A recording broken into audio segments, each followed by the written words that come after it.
The NBA playoffs are only 12 days away. Say swear. I swear. It's quite a good thing. You might think some of us up here would be excited. 12 days away from watching our teams try to win an NBA championship. Try to make a push.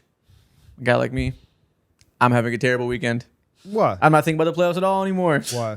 I hope we can watch Atlanta Hawks hoops. I hope at least we have solace in that during the playoffs because we're damn sure not going to be watching LA hoops. Any type of hope anymore. Yeah, that's not happening. Yeah. I'm not watching Lakers. I'm not watching Hawks. One thing on my mind. That's the Knicks getting this championship, running it back. I'd rather watch that. Getting what was stolen from us. Notice I didn't last mention them. year. Notice that I just let them be in their own little corner. Yeah, Punch each other in the head. Y'all just ready. won like 50 games for like the third straight season. Just enjoy like the little We're things so in life, bad. you know? All right. We're so bad. With that being said, lots of news to talk about today.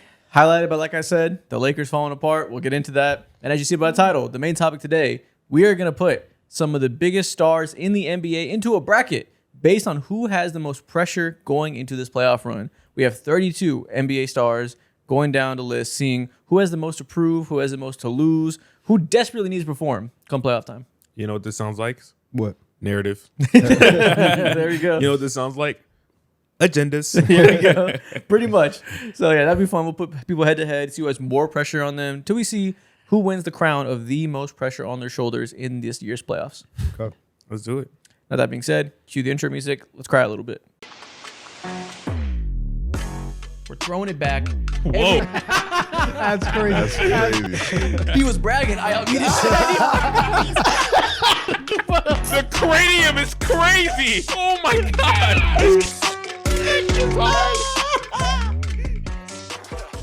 Crown eaters rejoice. Like I said in the intro, we have to talk about the fact that the Los Angeles Lakers season just died in a motherfucking whimper overnight. Literally, overnight. The Los Angeles Lakers season ended after they played the Oklahoma City Thunder, got absolutely railed. It was a bloodbath from the first quarter, as the Thunder tend to do to Luka Doncic teams to the Lakers. I'm used to seeing it by now. Didn't mind that. After the first quarter, I said, okay, whatever. They're on the Thunder's level. This March run is cute, but there's levels to this thing. We kind of knew that, right? Then the next morning, we get this report from Shams Charania. Los Angeles Lakers star Luka Doncic is out indefinitely due to a left hamstring injury. He will miss the remainder of the regular season, and his status is uncertain beyond that. What was y'all's reaction when you saw this tweet? Damn, Lou Dort got another one. Bodies are dropping. Bodies are dropping. Yeah, so that was one thing, right? That this happened. Season kind of goes up in flames. Now we're like, oh, can he come back halfway through the first round? Will he be there for the second round? Buddy, there is no second round of the playoffs without Luka Doncic. There is no advancing past the Timberwolves without Luka Doncic. And then it got worse. Then it got 10 times worse. Because not only did I have to watch the Lakers try to win a playoff series without one of the best players in the world, there goes another all-star for you. Lakers guard Austin Reeves has been diagnosed with a grade 2 left oblique muscle injury and is out for the remainder of the regular season. Damn, Two birds, one stone, one day. Lou Dort got another one. Now, you didn't curse this one, so I can't blame you for this. Ooh. Lou Dort was on one. It was a masterclass. He came out, hit 4 threes with 4 for 4, taking guys out left and right. It was the peak Lou Dort experience. I could not believe what I was seeing. That's two booms. Double boom. It was crazy though. Like for as hyped as this game was for like, you know, Lakers Thunder, let's see where the Lakers are at, right? They are basically locked into the 3 seed. It's going to be such a fun night. Everybody's here, everybody's healthy.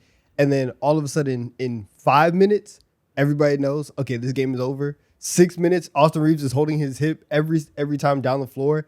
And it felt like a movie, like watching everything just crash. He held his hip. Second by second. I was so sad. I was like, no, stop it. Yeah, he held it the first time, and I was like, oh dang, like he got hurt. And then 2 minutes went by, he was still holding it after every play, and I was like, oh no, Yeah, it was sad. it's wraps here. It's like one thing for Luka to be out, but it's another thing for your second star guard who can do similar things-ish to Luka. And now this team is just like left to die with literally no hope at all. At least it would be like interesting with Austin Reeves and LeBron running the show. But now it's just like, oh my God, I'm watching Luke Kennard ran hoops right now. It's completely deflating. I genuinely don't think there's any worse way to watch your season end as a fan than this right now. The- You're butt blasted, and then on top of that, so you lose not one but two stars. Bruh. And then after all of that, then you have to go on the road and watch your team get 40 put on you by Cooper Flag. Like that's tough. And shout out to LeBron because he had a good game last night, but it's very, very clear at this point, without those two guys, we're talking 4 games, 5 games, right? If they play the Rockets, if you now have the two teams that everybody wants to play, and the standings are obviously like moving every single day, but you want to play the Lakers more so than you want to play the Rockets now. If they played Minnesota again, 5 games? They're getting swept. Swept. Okay. I would hope so. Like if you lose one game Yeah. to Luke Kennard and LeBron James hoops in 2026, Yeah. I'm just saying. You're with getting swept. DeAndre Ayton, with Mind nobody you, to set him up, If there was a team that could lose one game, it Fair. would be Minnesota. or the Rockets, you can get one off either. They can both Yeah. do it. So yeah, But- maybe they have a vintage LeBron performance to get one game. But even in this game we just saw, But this is over now. great game from LeBron. First half was killing it. Second half we saw that stamina. It's tough at this age for him to do it 2 ways for both quarters, which he has to do with this lineup. He has to be 2018 LeBron James. Luke Kennard had a triple double. Yeah, I did see that. He had like 10 assists. How many rebounds did he have? Uh, I think it was some crazy number, like 14, I think. 16 He or had, something like he had that. 16. Yeah, 16. That shit was so dumb. Mind you, you know whose career high is not 16? I saw a poll about it this morning because somebody tagged me. It was Luke Kennard. The question was whose career high is 16 rebounds? It was Luke Kennard and it was Jaren Jackson. Fuck. Never done it. Yeah, it was No one funny. mentioned that man in like 4 months. That's Red funny. stray. That's a straight. It was just funny. And like shout out Luke Kennard. He was playmaking, keeping the ball moving. They were doing a lot more off-ball movement, a lot of split action, doing what they got to do with no point guards out there. But they truly have no point guards. Like there's really no hope in hoping LeBron James can scale up for 4 quarters for 4 straight games in a playoff series. That's asking a lot of him at his old age. Now you got to pray Marcus Smart stays healthy because he's your true point guard. We've been talking about DeAndre Ayton having an up and down season, but a lot of good to go with the bad because he's being set up by Luka, by Austin Reeves. It's an easy role for him. Who the fuck is going to set up DeAndre Ayton lobs now? That's not LeBron's bag anymore. I guess Marcus Smart. We're not going to get a good version of Ayton for a playoff run, so you don't even have that to say maybe he can scale up and give you something. Everything that enables him to be good, gone. Everything that enables the shooters to be good, Luke Kennard to get these wide open looks all the time, gone. This is the team least equipped in the playoffs to deal with 2 guards being gone. They have literally no other point guards of merit. Yeah, exactly. And coming off the bench, who the fuck do you guys have? What's going on? there? Ronnie Where's the James juice? hoops. He just got important at work. Let's go. It's his time to shine. And he's been so fucking good in the G League. His numbers Yeah. are ridiculous. He's a fucking G League all-star. And hopefully some of that can scale up in the playoffs or whatever, I guess, which sounds In the crazy playoffs. as hell. But fuck, at this point in time, like he's who you guys genuinely will rely on. Yeah, and then they have Kobe Buffkin, Nick Smith Jr. on a 2-way. Jared Vanderbilt's a little bit point forward at times. He put the ball in his hands. Yeah, man, it's raps. I think for the Lakers, like Jackson Hayes can get a rebound and take it in transition. I don't know. Good God, man. It's not like anybody had any real hopes for y'all in the playoffs, but y'all were definitely going I to be disagree. interesting. Yeah, we did. I disagree. We I talked about it think- for 2 straight weeks. We had plenty of hope that they could be that team that Yeah. makes a run and that they're not going to beat the Thunder probably. They're not going to win a championship. But we had plenty of hope that with the way they're playing in March, with Luka Doncic playing some of the best basketball he's ever played in his life, LeBron James buying into the third option role and killing it over March, we had plenty of hope that they could be in the conference finals, that they had a more than puncher's chance given the weakness of some, or the imperfectness of some of the other contenders out west. We had plenty of reason to be optimistic about the Lakers despite their weaknesses. And now, poof, none of it matters. For sure. When I say that, I just mean that you guys were never in like tier 1 conversations ever throughout the entirety of the season.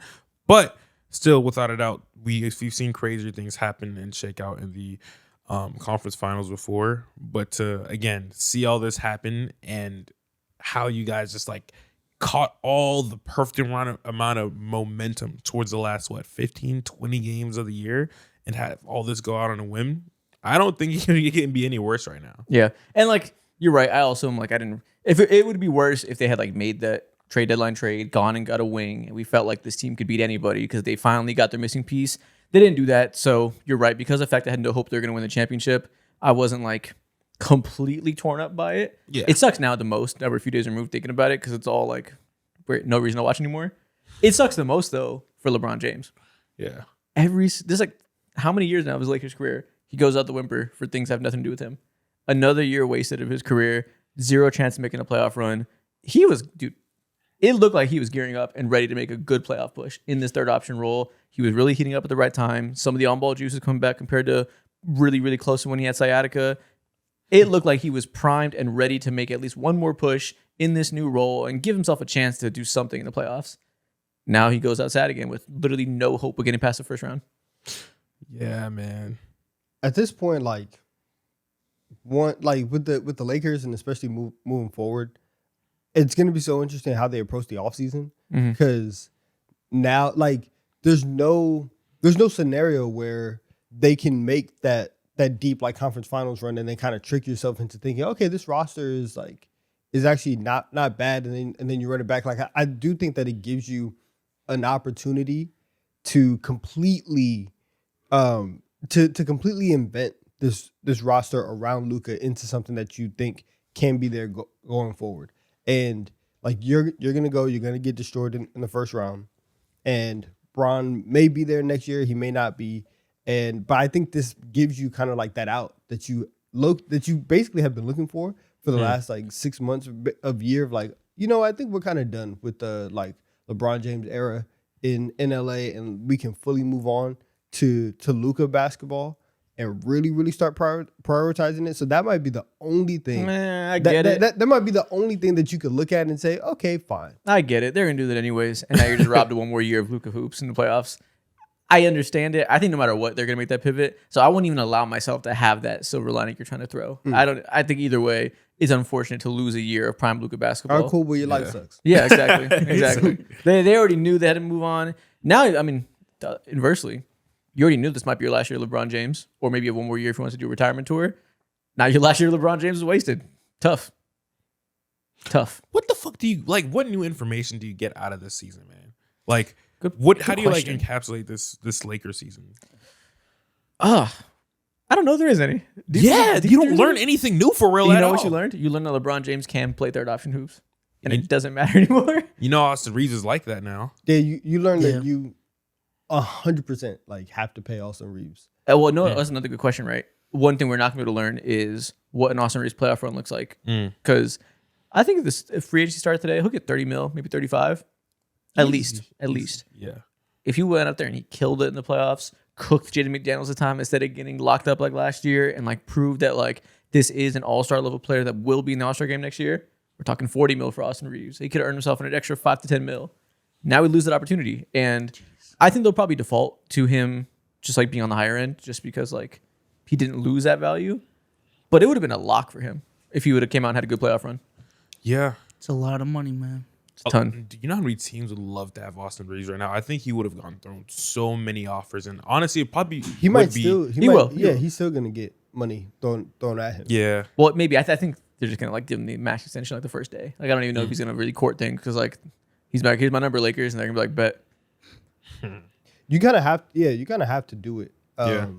Especially like going into another year of LeBron, if he's there, if he's not, and just knowing how much offense you're gonna need from the two guards, that's fine. This is also kind of, that Luka's gonna go, get specialized medical treatment in Europe. Yeah. He's gonna listen. If he tries to come back, that's straight tenderism. For that hamstring. Yeah, for those who didn't see, Sham says after consultation with Lakers doctors and his own medical team, Luka Doncic will seek specialized medical treatment in Europe on his grade 2 left hamstring in an attempt to expedite his return to play. The link between James Harden and white James Harden grows stronger and stronger every day. Now you better hope that this doesn't cook him for the next 2 years. He cooked James Harden forever. He's never had the same burst since then. But he's also old. But Do you want Luka to like Fuck no. actually try to?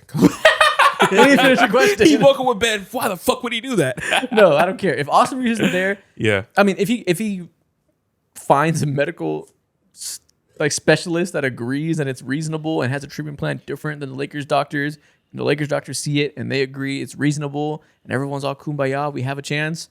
I guess come back with first round. Maybe he can surprise people. At that point, he will have been 3 weeks removed from having good conditioning, from having good rhythm. A player who desperately needs a good shooting rhythm, like we see early in season sometimes. That sure, maybe it's better to get some kind of Luka Doncic performance in playoffs than nothing. But considering the fact that Austin Reeves isn't going to be there, most likely, and the roster isn't necessarily the strongest to begin with, you're not going to be favored in the series, even if Luka comes back before game 1. Not worth it. Not worth it at all. Man, They finna build him a hamstring out there in Europe, like to let him come back. I think like he probably, I don't think he ends up playing, but it would be crazy, I think, to rush Luka back, and have him try and play, because the last couple times I just that are in my mind of people playing on hamstrings, like obviously Aaron Gordon. Played on the hamstring last year. It didn't work out. People have been circulating the clip of OG 2 years ago when he had a hamstring. Like he hurt his hamstring in game like 4 of the series, and he was back for game 7. And shout out to OG because he hit 2 threes to start the game. He was trying his absolute best. And then they just started saying, Pascal, go score. And Pascal was just destroying him. he was limping on one leg. They said they shot him up with horse tranquilizer. It's probably going to look closer to that if you bring Luka back. So most of the time I am like, if you're the player and you can try and play, go out and play. This is one of those situations where I agree. There's no need to come out and play. Which is also like, hey, yo, it's LeBron, big 3. They're gonna have one of those graphics where it's gonna be Bron, like the big 3 graphics gonna be Bron, Luka, Kennard, and Rui. It's gonna be disgusting. No, it's more disgusting. It's gonna have DeAndre Ayton on there, and he's gonna have no one to throw him lobs, so he's gonna finish the game with 8 points and 6 rebounds while he's on the graphic. That's the realest shit ever, man. It'll be LeBron, Marcus Smart, and Ayton That's disgusting. versus Anthony Edwards, Rudy Gobert, and Julius Randle. Yeah, bros. It's raps. It's sad, Also, man. he hates. It's been so funny seeing the hate that LeBron has for Rui, because bro, Rui messes up so many times on so many rotations, on so many, just like letting the other guy get a rebound over him, and the ball get inbounded, and LeBron's just looking around like, bro, what are you doing? Lock in. He hates him so much, and it's hilarious. He's such like a vintage role player from the 2000s. This like he can take exactly one dribble and pull a contested midi, always goes in. He can spot it from the corner. Can't do a thing else on the basketball court. Doesn't rebound. Doesn't make good reads defensively to have any sort of rim protection with that size. Doesn't fight over screens. Isn't a good passer. Straight mid-range over people's hands and corner threes. That's a 10-year NBA player, man. Yeah, well, he's in what? You're like year 7 now? Yeah, he's on the way. Yeah, he'll be there. He'll get a contract this summer from hopefully a team not the Lakers. Another 3 more years. He'll hit that 10-year veteran mark. Oh, 100%. Yeah. That pension is on the way. Yeah, easily. It's on the way. So And you know, it might be reasonable for some team to sign him as a shooting specialist. Not mine. Shooting specialist, I guess. That's what he is. Yeah. He's Kyle Korver without the wiggle. Without the running off screens. That's how he has to be used. All he can do is give Big you and slow. buckets. Okay. All he can do is be slow. He's Channing Frye a little smaller. That's a pickup basketball player. He's a pickup basketball player. That's what that is. No, he's a really good shooter. Like, it is a skill. But yeah, this dude's Cam Wilder. Shout out Cam Wilder. That was crazy. My bad. Cam Wilder's not in the NBA, so it would be crazy if he was. Also, Jake LaRavia just be out there running around trying hard, missing. I feel so bad for him, man. He's missing. not supposed to be in this position. And he's been in this position multiple times throughout the year. Luke Kennard is the second best offensive player on my basketball team.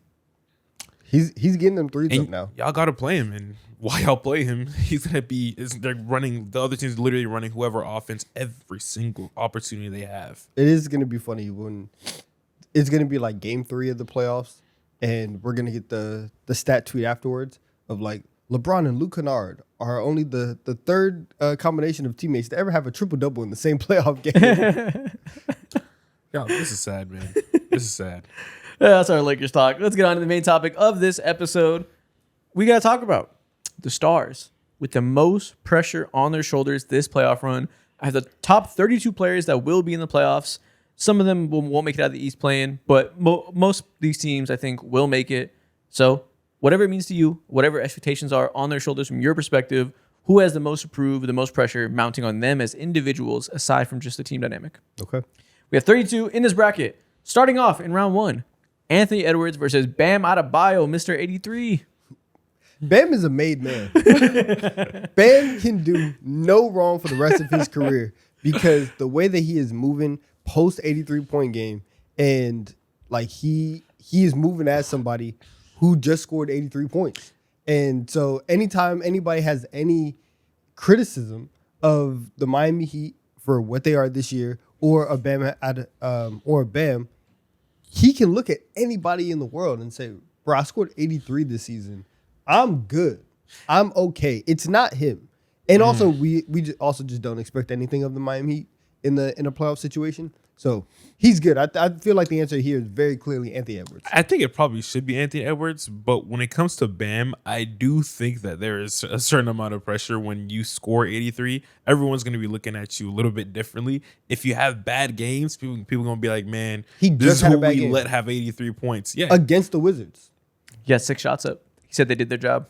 Now listen, Man, I was not watching that game at all. Me neither. My bad for watching April Washington Wizards basketball. Well, see, you missed out on the March one. He drops 83. That's what happens. You better tap the fuck in to Bam Adebayo versus the Wizards. God damn. You better have learned from your first mistake sleeping through it. Cinema happened. But I guess it is Anthony Edwards. Like, Yeah. if he does have a bad playoff series, which will be insane to happen, I think people are going to recalibrate expectations, maybe just a little bit, but he's still going to be viewed as top 10 for sure. Yeah, I think he actually has a lot of pressure on his shoulders right now. Mm-hmm. He's basically the point guard now. They're starting Io some of these games, who alleviates some of the ball handling. It's been really good for him. But he's having a strange season where I think before the year, after he developed that 3-point shot last year, now people refer to him as Steph Curry's jumper with Dwayne Wade athleticism, which is like a crazy imagination of a player, Sounds right? like a Mike Krizemba title right there. Exactly. So like he's kind of gotten that reputation of being such a high level player. He got like a shoe into top 5 talks. I think Wemby's kind of displaced him from that a little bit, but he's still talked about as like the clear cut next guy after that MVP group, waiting to kick down the doors of being in that MVP group himself.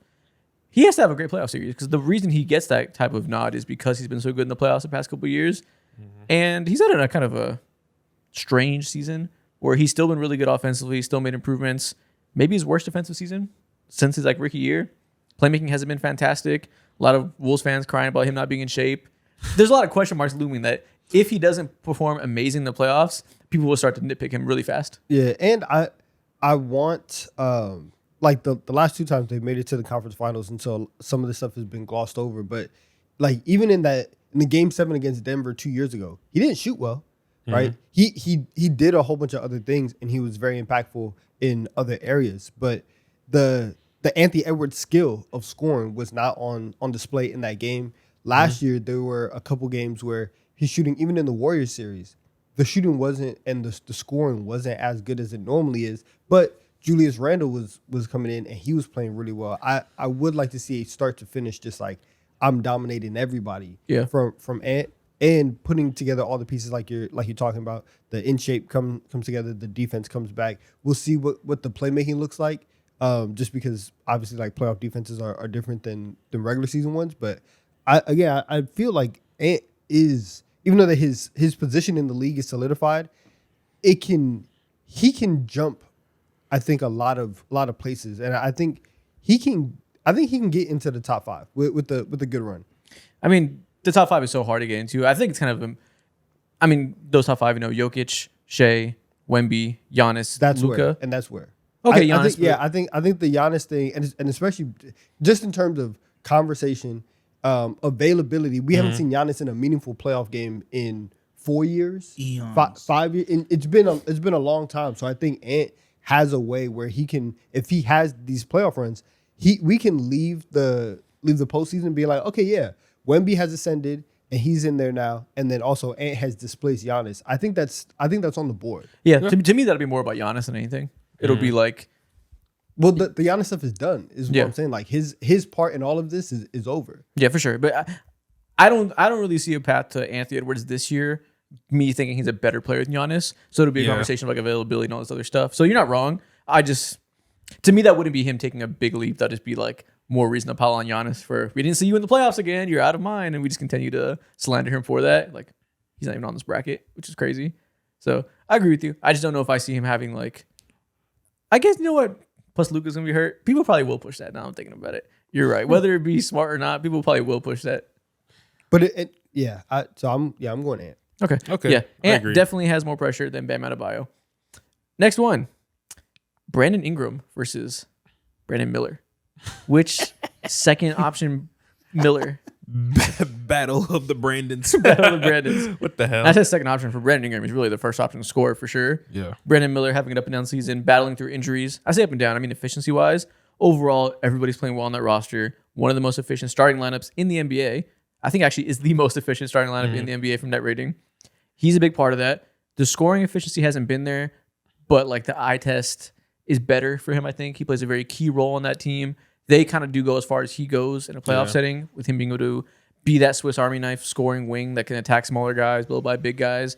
Very important role when we know what LaMelo Ball half-court scoring looks like. Ton on his shoulders.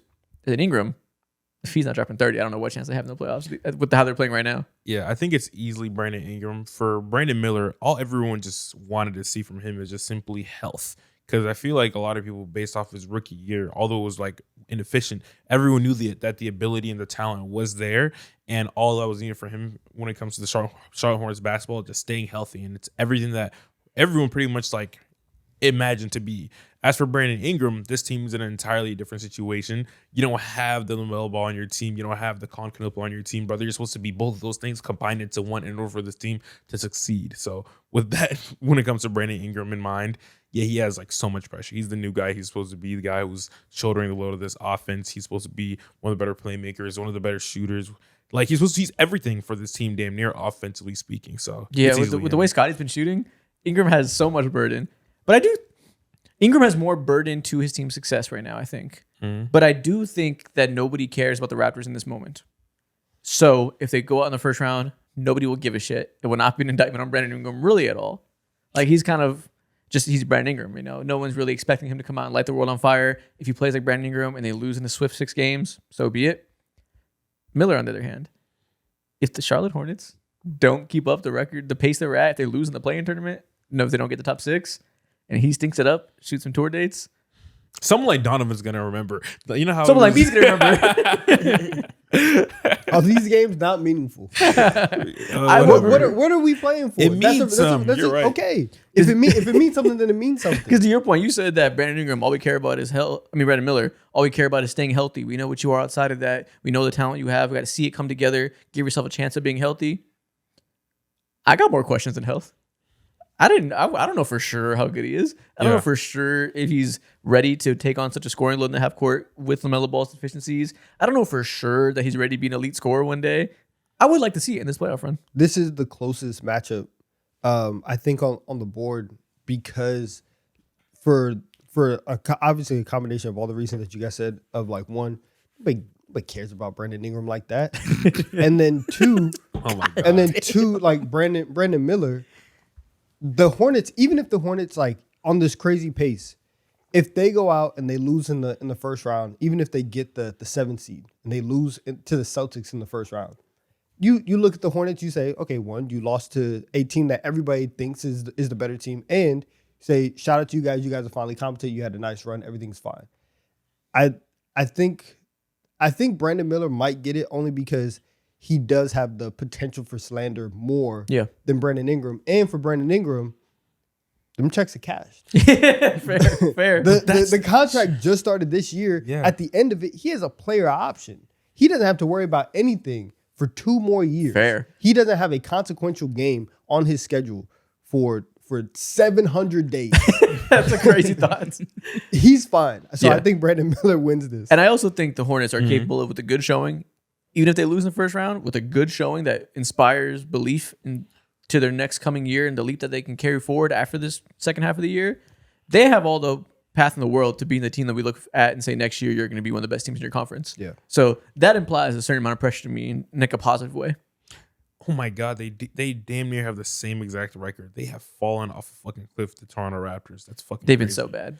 Yeah. And even Raptors fans are like turning on the team. And Raptors fans will ride and die for Toronto. They'll believe in anything they see on the court. Yeah. I'm seeing a lot of Raptors fans start to feel a little, are we building around the right guys? Yeah, I mean, I understand it. I feel like I can agree with this simply because like when it comes to Brandon Ingram, like we already know what he is. His NBA career is already written. And Brandon Miller is just like there can easily be a world in where he comes into the play-in and also the playoff and has like a stellar first round and we can kind of shift the overall conversation and view on him when it comes to young and up and coming players. Whenever anyone talks about that, Brandon Miller is usually not in like the top line of that conversation. He's just always like a salute to you guy. Just because we're seeing him fully, like, for the first time, get under his feet this season. So, yeah, he's promising and good, but he is one of the young guys in the NBA.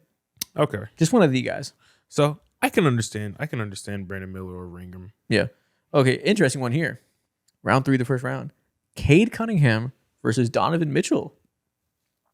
I think D. Mitch. I was thinking it was going to be obviously Cade, but D. Mitch has a little sparky argument. I'm not think going D. to Mitch. This is damn near a tie. Yeah, my first thought was obviously Cade, but hold on, D. Mitch maybe low key. Yeah. You were the inverse. You think it's D. Mitch? Yeah, I think 3 weeks ago, Ty, maybe Cade. Collapsed lung.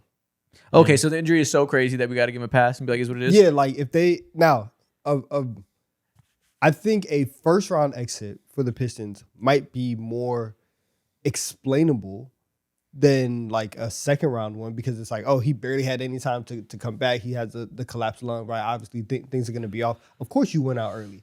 But if he comes out and shows that he's capable of playing, and then they go out in the second round, it's like, oh, you guys really were just frauds. I think that's different. Is he expected to come back before the first round or like midway through? Like, is there any clarity at all? I'm still not sure. Whenever he's supposed to come back. For D. Mitch, I think that the Cavs season is one. It was this entire Cavs tenure after they lose to the Knicks in round 1 a couple years ago, turmoil the entire time and just constant conversation about, is this team gonna stay together? Is this team gonna blow it up?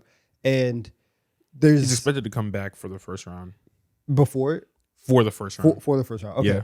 So yeah, that's going to be kind of crazy of having a collapsed lung, missing all this time, and then boom, you get thrown into playoff basketball. Now, granted, you're probably going to be playing a bad team, so you'll have an opportunity to get your legs under you. But D. Mitch is also in that class with Jalen Brunson, where people are talking about, hey, if not now, then when? You guys are these small guards. Like there's been conversations around D. Mitch's playoff runs the last 2 years about his performance and the style of play that he does. I think there's a lot on the Donovan Mitchell conversation that rides with this playoff run.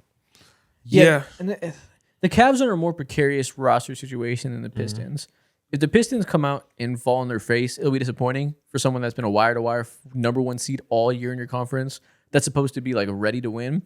But we have that baked-in idea of, we all know, young team, never been there before. That gives you an out. We know they're lacking shooting and playmaking and all this stuff that's like generalizations that maybe don't always show on the court because they're so good still despite it. But we know in our heads, when come playoff time, we all have that worry that those parts of the roster won't be good enough.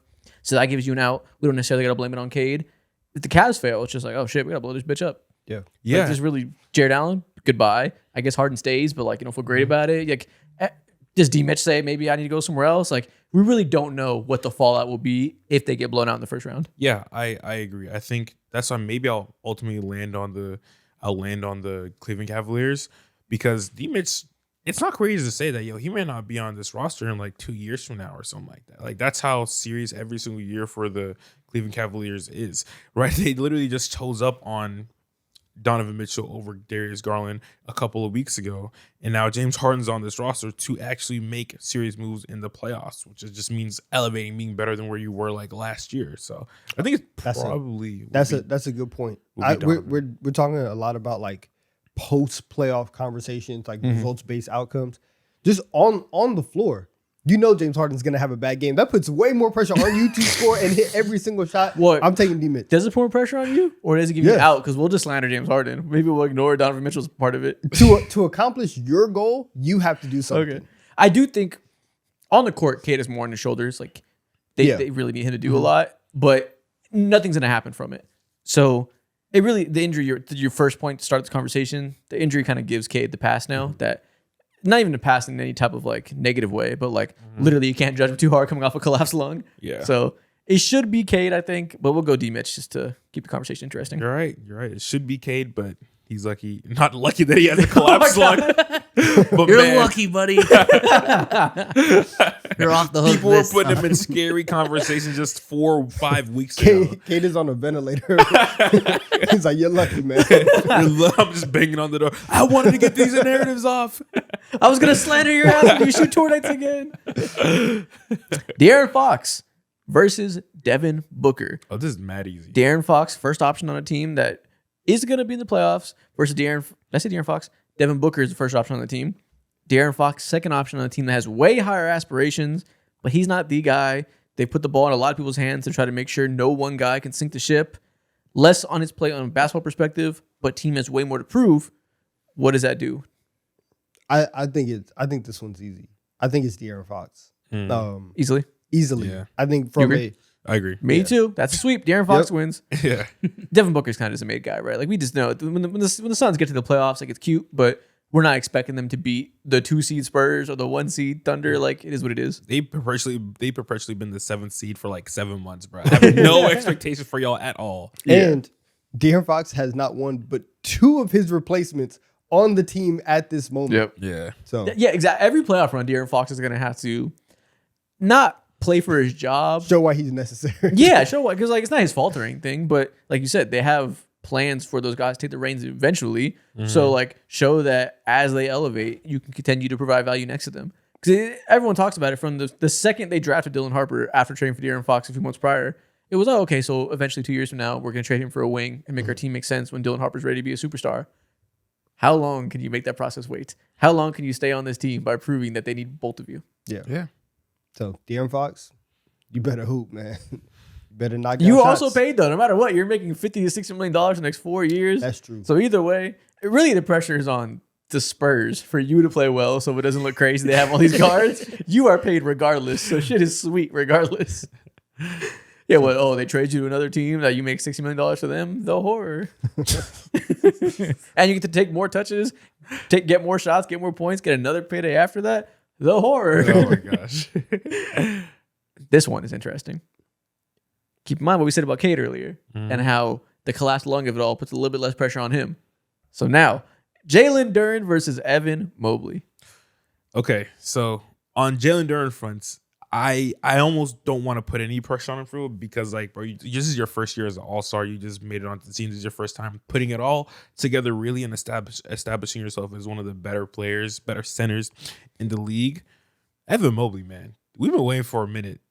When is it going to, like, happen? Is it ever going to happen? People are clowning for averaging 18 and 8. I've never seen anybody be clowned for being just straight up good.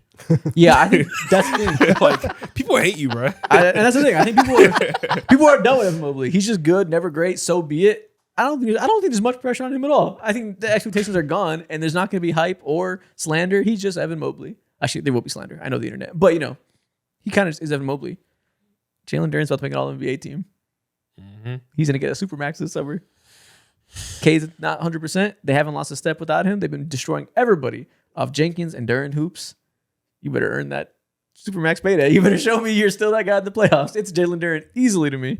Nah, can't go. If I see Evan Mobley have 15 and 7 out there, I'm saying something. Well, then I'm you're beating a saying- dead horse because it is what it is. He's gonna have 15 and 7. Get used to it. I'm about to beat the We're dead going to beat horse. this horse into oblivion. Boom, boom, boom. We're there. Yeah, I think the That was Duren, kind of crazy. I think the Duren point is real and it's fair. It might be a year early because I think the fact that that the contract hasn't, that it hasn't started, it isn't official. It's not right there and so accessible for people to see and put right up next to your stats if you do have a bad series. That's why I think next year that's going to be something. But that's the thing, though. We know they're about to sign a contract. People are already saying, this is how dynasties get fucked up. You're about to give the wrong guy a supermax. It's pending. And people, as soon as he plays poorly and he gets that money regardless, people are getting ready to say, look what you're about to do. I understand, but it's not like they're giving him we can talk about it. They're not giving him the contract until after the year. So I feel like he has, if in a comparison versus Evan Mobley, he has just a little bit more leeway to that, where Evan Mobley has officially left 18-8 talks, 19-9. that's hilarious. I do think Evan Mobley is set up to where every year of his career, every year that the Cavs are in contention, if you are not scoring 24, you will get slandered into oblivion. Yeah. But he has James Harden and Donovan Mitchell on his team. Like, how much can you really want him to score 24 consistently when there's those two guys taking all those shots? The thing is, like, yeah, you have James Harden and Donovan Mitchell on your team, but also while having those two guys on your team who are like obviously dominating the ball, it shouldn't still feel like you are invisible offensively at times. It shouldn't still feel like you're just one of the guys out there just running around offensively at times. This is not a defensive conversation. Obviously, he's one of the best players on the planet when it comes to that front. But I think if he has a bad series and is inefficient and can like go sometimes, like there's gonna be a real conversation where people are thinking, at least Cavs fans specifically are thinking like, should we trade this guy? Like, what if we have an opportunity to like get someone like Giannis? Should we roll that dice? Yes. Oh, well, yeah, that's different. Yeah, it'll be there. Yeah, you know, if he has a bad series, like if he has a bad series, you have no chance at winning at all. If he has a good series, you can make it as far as like the fucking conference finals for all I care. We should also look at who are they going to play in the first round, because that is It's Hawks. going to be the Hawks. They could lose that series. There's a real world where we could lose that series. If they I think lose to the should Hawks win. in the first round, Look at the Hawks killing errors, bro. Look at us. He got no belief. They could lose. if they lose to the Hawks in the first round, They could lose. Look at It's this not a guy. shoo-in. It's a Look at this guy. competition. Yeah, but it's not. The Hawks are playing fantastic. As of minimum late. 6 games. That series. Sure. You're saying go 6 games? I think minimum 6 games right now. I think there's a good Say chance. sweep. There's a good chance the Cavs beat the fuck out of them. There's a good chance the Cavs beat the dog shit out of them. But they are the Cavs, so obviously, like, the Cavs probably can't sweep anybody. They're too inconsistent on the wing, so the Hawks will get a game, maybe 2, like you're saying. It's hard to sweep somebody. Yeah, it's now. tough, like especially when you don't have like super strong defensive infrastructure. Like on the wings, like I said, you're playing 2 small guards. It's hard to sweep somebody. So I don't think that's gonna happen. I won't lose sleep picking the Cavs right now. I think. I wouldn't too. lose sleep picking them either. But if you ask me we're 12 days away. You ask me in 10 days, Maybe I'll change my mind. maybe. Okay. I'm just not getting deep sleep picking the Cavs. That's it. Okay. You know? Yeah. I'm not sleeping. I'm not going into like hibernation with the Cavs against anybody. They're too inconsistent and too flawed for me to feel that strong about it. But if I would need a little bit different of an opponent than the Hawks, who I just like struggle to see translate to a playoff environment. I will say though, if Listen, man. Jalen Johnson comes out here and Jalen Johnson is scoring 32 I a would love night that. in the I would playoffs love that. and just destroys the Cavs, Evan Man. Mobley, we're putting this at your feet. Yeah, they're selling the whole fucking team at that point, bro. It would be awesome to see that. I'm not gonna lie. Like I do hope the Hawks can beat them. Like I would love to see a Jalen Johnson ascension and just fucking dog them left and right. It'd be amazing. This is what the Hawks do, man. We kill cores, bro. This is what we do. Who your own? we make teams. Yeah, we who's the make last te- score you Trey kill? Young's. Trey? Yeah, no. We beat the Sixers. That like was it 2021. It's 5 years. This is what we do, beat man. Every cores. 5 years That's what we kill cores. Twice a decade. All right, we'll go Evan Mobley. Franz Wagner versus Jalen Brunson. Jalen Brunson by a mile, right? Brunson. Brunson is in a unique spot. He's one of the most proven players in the NBA, but due to the nature of his size, his role, and his looming desire for a payday, he has continued to prove himself every single year despite being incredibly proven. I'm tired of seeing the Becky Hammond clip. I'm tired of seeing it. Jalen has to go out every single year and drop 40 every single game. Yeah. I'm tired. And agree. like so much is riding on this playoff run for him. Like he gets these big paydays because he's the most Teflon playoff performer in the NBA. The second he stops being that, hey man, chick claps real fast. Yeah, exactly. He goes from being around top 10 talks to, okay, now people are looking at him as a top 15, 17 player. And for small guards like him, shit goes bad real quick, bruh. Now that I'm thinking about it, Brunson has like the biggest potential for disaster in this playoff run. Like, what if they lose? Let's not even say it's the first round. Let's say they get past the first round. We pull up their matchup, and they get to the second round. They face a good defense. What happens if he averages 23 points per game on 52% true shooting and has a below average scoring game like you've seen many first options do?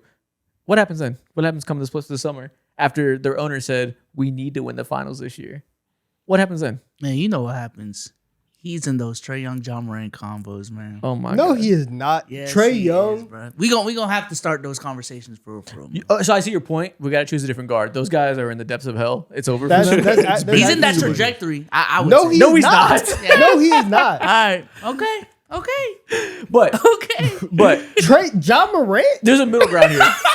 I'm talking about, is this the guy we should be building around? I know your point. There's a middle ground here. Yeah. Yes, even then, I think he can, like, if he has a bad playoff run, I think his standing for a lot of people will go down. I think if he has a bad run, I think the number one thing that you're gonna hear going into the offseason is one, Cade is the best point guard in the East, and Cade has that, and Cade is better. You will hear that. I think that the Knicks internally need to understand that at that point, like, okay, this experiment, we can't win with Cat and Brunson. Who's going to leave? It's not going to be Brunson. Brunson is going to get at least another opportunity where you can have a playoff level roster around him, and you're still going to build around him. So I don't think he's on that level of, is this the guy that should even be the face of our franchise like the other two? He's here and he's going to stay, but the way that people talk about him is going to be different. He won't be in love with those two guys. I agree with you. Those guys are so far gone. He will be on. Should this guy be the face of our franchise, though? Like that's a different question. That isn't so dramatic, I think. That like, can this small guard be the one option? We thought he could because he had some crazy playoff performances, and all props to him. Wasn't a fluke. He did it 2 years in a row. He was insane for that archetype, for what was needed from him in those series. Can't take that away from him. If he stops being able to do that because the tires are getting a little balded at the bottom now as he gets up there in age for a small guard, you do have to think about that. You do have to think about, like, can he be the guy that we feel good about, or do we have to maybe blow this whole thing up eventually? Yeah. And maybe it's not next year. You give it one more year without Cat or whatever pivot you have, but in the back of your head, you know that, like, this is the last pivot. Otherwise, we have to really look at the guy. Yeah, and what makes everything so interesting too is that I don't think he's eligible for a contract extension this summer, but it's I think it's next summer. Yeah, and of course, like, these next 2 years are going to be the most important 2 years of his fucking life right now. And I think for a small guard who's 29 years old right now as he speak, god damn, bro, there's only going to be not so even many more opportunities for a small guard. God damn. People, he's not wrong for a small guard that's not fast at that.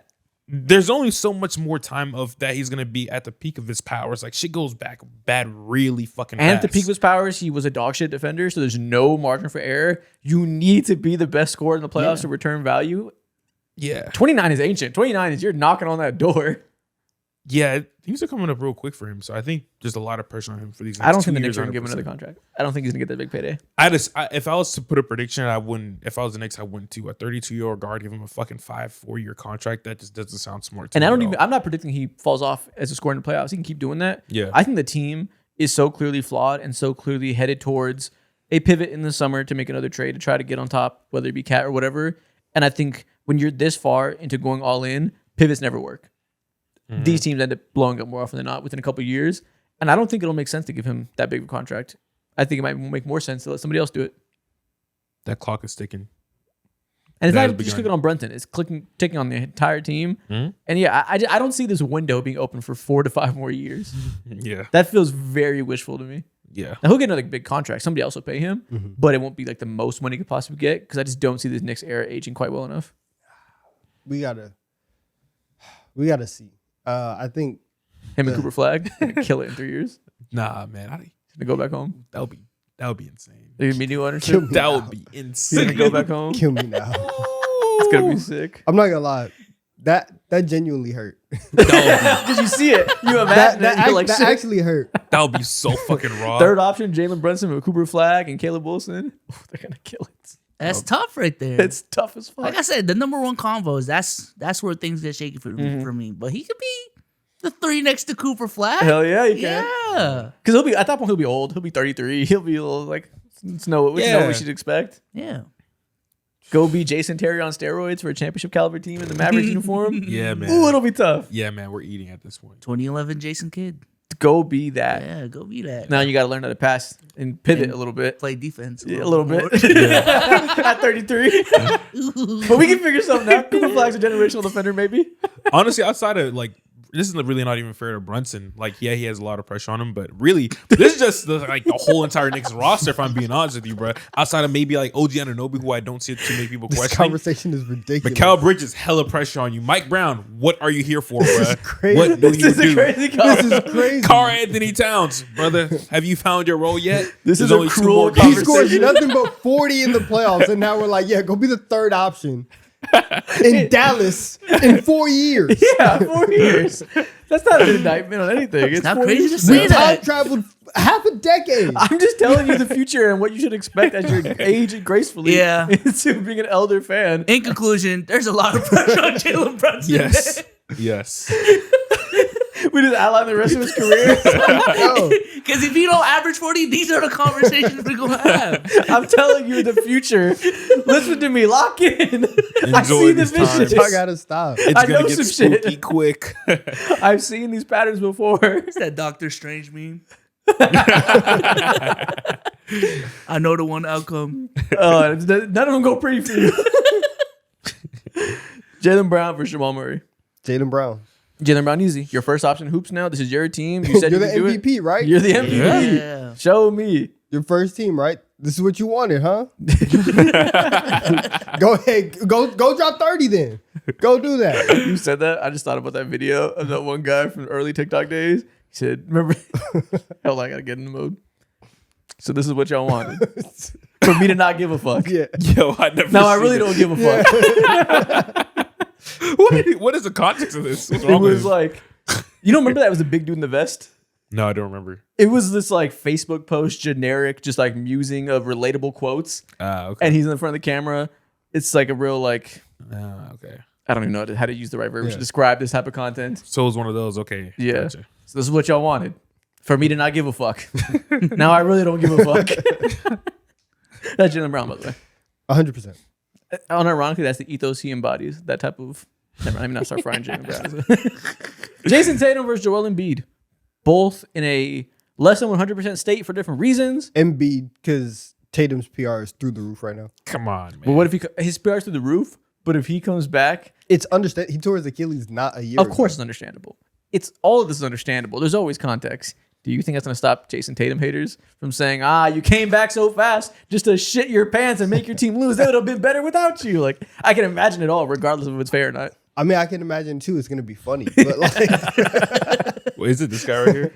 Yes, it's that guy I remember him. Fuck, with that's the portrait hilarious. mode blurred. yeah, Yeah, I remember him. The That's Atlanta fucking Fits. hilarious. yeah. It's gonna be funny to get Jason Tatum jokes off, but the Embiid stuff just feels Do you think it feels evergreen. Do you think it beats like pass pressure though? Like it's just like No. we'll take what we can get. Like It absolutely cannot be Embiid. really can't be Embiid. It's What Jason does he Tatum. have pressure to do? Dude, the Celtics might win the finals, and like they need Jason Tatum to play well to win the finals. If Embiid comes out and cooks, it's gravy. It feels like his story is written, and everyone's just enjoying him while he's here. Who are they playing in the? Are they in the play-in right now? No, they're gonna play right now the Knicks. They're the 6th seed. Need that. Need that. It's easily Tatum, I think. Yeah. Julius Randle versus Karl Anthony Towns. Ooh. Cat. Ooh. These two are intrinsically linked for the rest of time. Yeah. I think it's gonna be Cat. What a pairing. Right now, I think the Timberwolves already know like Cat. Julius Randle is just our pivot, and he's someone who's like a very good placeholder for whoever we end up attaining next at that 4 spot. For Cat, you're not a placeholder. You're supposed to be taking this to the promised land. It's not it's an easy conversation. Yeah, everything we said about Jalen Brunson applies tenfold to Cat. Yeah. Literally, their owner said before the season started, we need to win a championship this year. If they don't, both the stars have targets on their forehead. That's true. Yes, sir. Yes, sir. Somebody's gonna, and somebody will get the trigger pulled, and it's probably Cat. Yeah. Big Cat's home. Big Cat's home. Yes, sir. Yes, sir.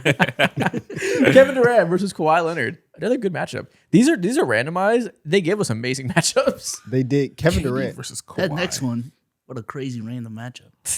I know. What are the odds? Yeah. It's completely randomized. KD versus Kawhi is hilarious. I don't think anyone can have real pressure on Kawhi because it's like Or KD, really. Well, KD, I can understand it because Yeah. He'll get slandered because the KD files happen. Yeah. And like he's an easy target. But Neither one of them have really much to lose in terms of slander. well, this is. I think it's more so for KD because clearly, like especially after the KD files, could this be another situation where a team is moving on from you kind of quickly. Like this whole thing has gone sour. If they go out sad, KD goes out sad. The double teams really do work, and that's something that you can use at this point.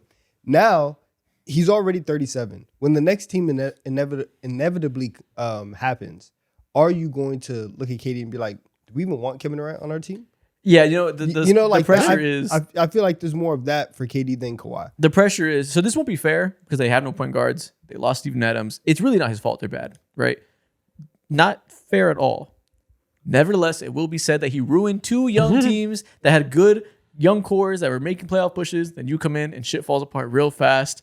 Part of it's your fault on the court. Part of it's your fault in the locker room. Whatever it may be, it will be said that you killed two straight teams. So why should you get a third opportunity? Mm-hmm. Yeah, man, the trail has begun when it comes to you and the vibes that come after you once you come into an organization. Yeah, and if the Clippers lose in the first round, like, okay, same thing they've done in the last 4 or 5 years, great, whatever. Yeah. Who cares? Con Knipple versus LaMelo Ball. LaMelo. I might be Con, actually. I disagree. We hype up Con. Con's a rookie. Like, he's fine. Yeah, we know Con is better, and we think Con is better, and we hype him up for all these reasons. I don't know what the general public does, though. General public, he's a rookie. And I think most people are more reserved on their Con glaze than we are. So for us, it'll be important to see him more than LaMelo. We have more expectations of him, right? LaMelo Ball is LaMelo Ball. The attention that comes with that name, the attention that comes with the up and down play style, the flashiness, how he's having a great playmaking second half of the season. Now he's gone healthy. They really do go as far as his half-court scoring takes him, I think. There's if they lose in the first round, I think I can almost guarantee it'll be because teams let him score and he doesn't score well enough. For the sake of just like a responsibility like measurement, then I understand that. But I feel like when it comes to LaMelo Ball this season, I feel like a lot of expectations have been tempered with him, and people understand like, yeah, he's just never going to be that level of scorer, and that is just like a shoe-in. As for Con, like, he's leading the league in 3-point shooting, 3-point makes as a fucking rookie. And people like us, me, like I called him like a top 30 offensive player or something like that. And he has all the tools, he has the skill set. We do think he's in his own right, in his own regard, like a generational rookie when it comes to just how well he's playing day one. And so I feel like there's probably more pressure on him, but I can see a lot of the media figures talking about LaMelo. Yeah, so I think it's LaMelo, and it's not particularly close. Just because of everything I said, like everybody on that team is important. The starting lineup is clicking so well. They all have a role to play, right? Moussa Diabate has a lot of pressure. If he doesn't play well and gets beat up by a big, then they're cooked. Mm-hmm. If Miles Bridges shoots him out of the game because he sucks, they're cooked. Like, everybody has pressure on their shoulders on this team. LaMelo Ball will, fair or unfair, take the brunt of that. Yeah, this is the first time that LaMelo has the ability to play winning basketball in the playoffs. Yeah, has had that like moniker of people actually thinking that. And so if they go out and he plays bad, then it's like, oh, all this was just a lie. Jokic versus LeBron. Jokic. what the fuck? Is there any pressure on LeBron now? He's Pressure on LeBron. No Luka, no Year Reeves? 83 of his career. You know what? It is Bron. It actually is Braun on the court. It's like Bron. easily Braun. Yeah. He can't do these things, but he has to do them regardless. Yeah. And that's so fucking mean and so much pressure that he has because he's LeBron James. Regardless he shouldn't have any pressure. If they go out and get beat up, it's going to be, look at LeBron getting embarrassed, going out sad. It's quite rude, actually. Bron, you're going to be on a new team Come on, next man. year if y'all don't make this run. It's Jokic, man. I forgot who was We listening all to. know it's Jokic. I think it might have been Zach Lowe, or maybe it was Bill Simmons who said this. But if you look at everybody across NBA history that has multiple MVPs, almost all of them, besides Moses Malone, get multiple championships. So the point was that, like, listen, man, this Jokic and Giannis era, the windows and their teams, clock's ticking. Thunder is already here. Spurs around the corner. Yeah. Every year you need to win a championship if you're this level of all-time great like Jokic. So he might win this bracket. Yeah, I think it's 100% Jokic right now. Like, this is the first time in a couple of the seasons where, Jokic, people are saying that you are no longer, or at least it's up for grabs. Your title of best player in the world, it's up for grabs. People can easily call Shea the best player in the world. I think I probably said just a couple of weeks ago. People can have very fair and valid conversations about Wemby being the best player in the world. Your team and with all the things that's happened, it's finally slowly starting to come together when it comes to health and all that. What else do you need? Yeah, they've won 7 straight games. They're getting healthy at the right time. No reason you shouldn't win the championship. The Lakers are out the picture. You're now the third best team in your conference, easily set in stone. You have all the ability to win a championship this year. Yeah. If you don't do it, Shea's the greatest of all time. Paolo Banchero versus Paul George. Paolo. Who Paul George is playing well post Yo, suspension. Paolo, man, what conversations are we having? The randomizer thinks of you like this? Fuck. I will say Paul George is playing really well post suspension. He takes that time away. Kind of looks a little Clippers Paul George-ish lately. Man. Come on. They might beat the Knicks, and Come if they on. do, they need him. First of all, Man. my dream scenarios is beating the Sixers in the first round and beating the Celtics in the second round. It would be That's a lot of dip. I Your chip's cracking in half. Your chip's cracked in half. why? Too much dip. It's not too much dip. Have you seen the Celtics? I got the Tostito scoop. They're You're built for it. built for it. Tostitos scoop.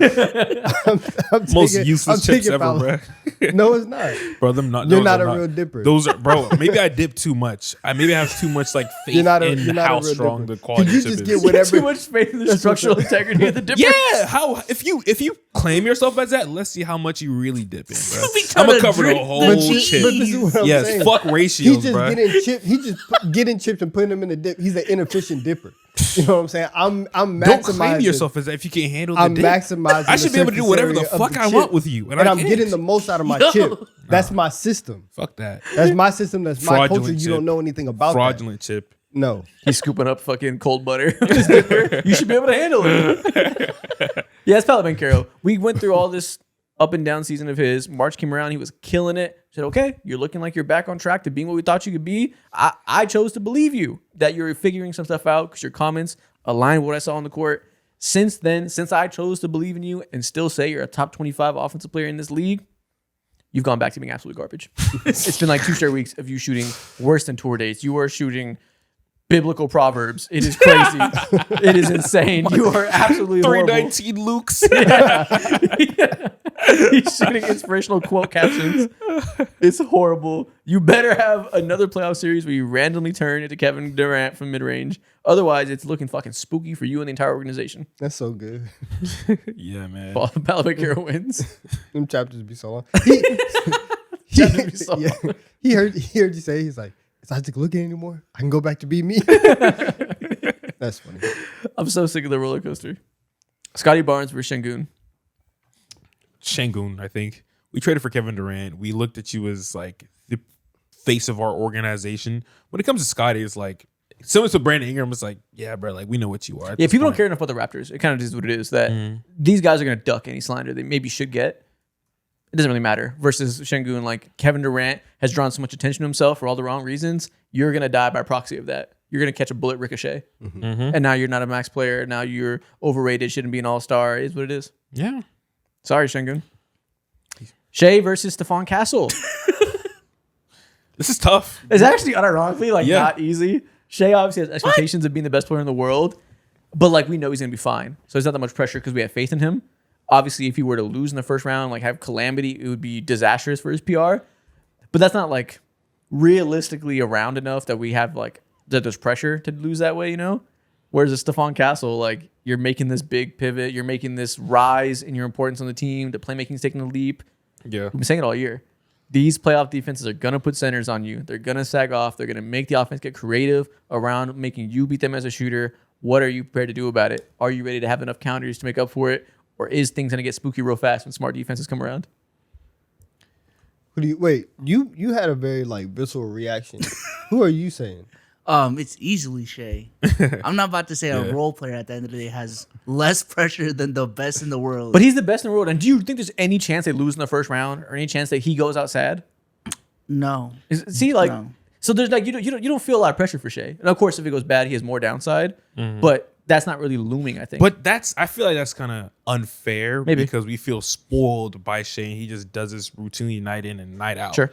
And so like with that being said, like by nature you should have pressure. He's been so good. He just makes everything look so easy. And it's just like, is it really pressure? It is though, nonetheless. It is pressure. Like ultimately, he does have a lot of pressure on him. But okay, so in a disastrous scenario where they lose in the first or second round in bad fashion, then yeah, he's cooked. I feel like what downside really looks like for them is losing in the conference finals or the finals. And because they got the ring last year, if he maybe is slightly worse than expected and they lose, like, all right, you can't win every year. We had to simmer down our dynasty talks and we had to calm down a little bit. But like, all right, you know. But even with Castle, like it's his first playoff run, so even if he stinks it up, it's not like. But now you're playing with Wemby's legacy. Okay.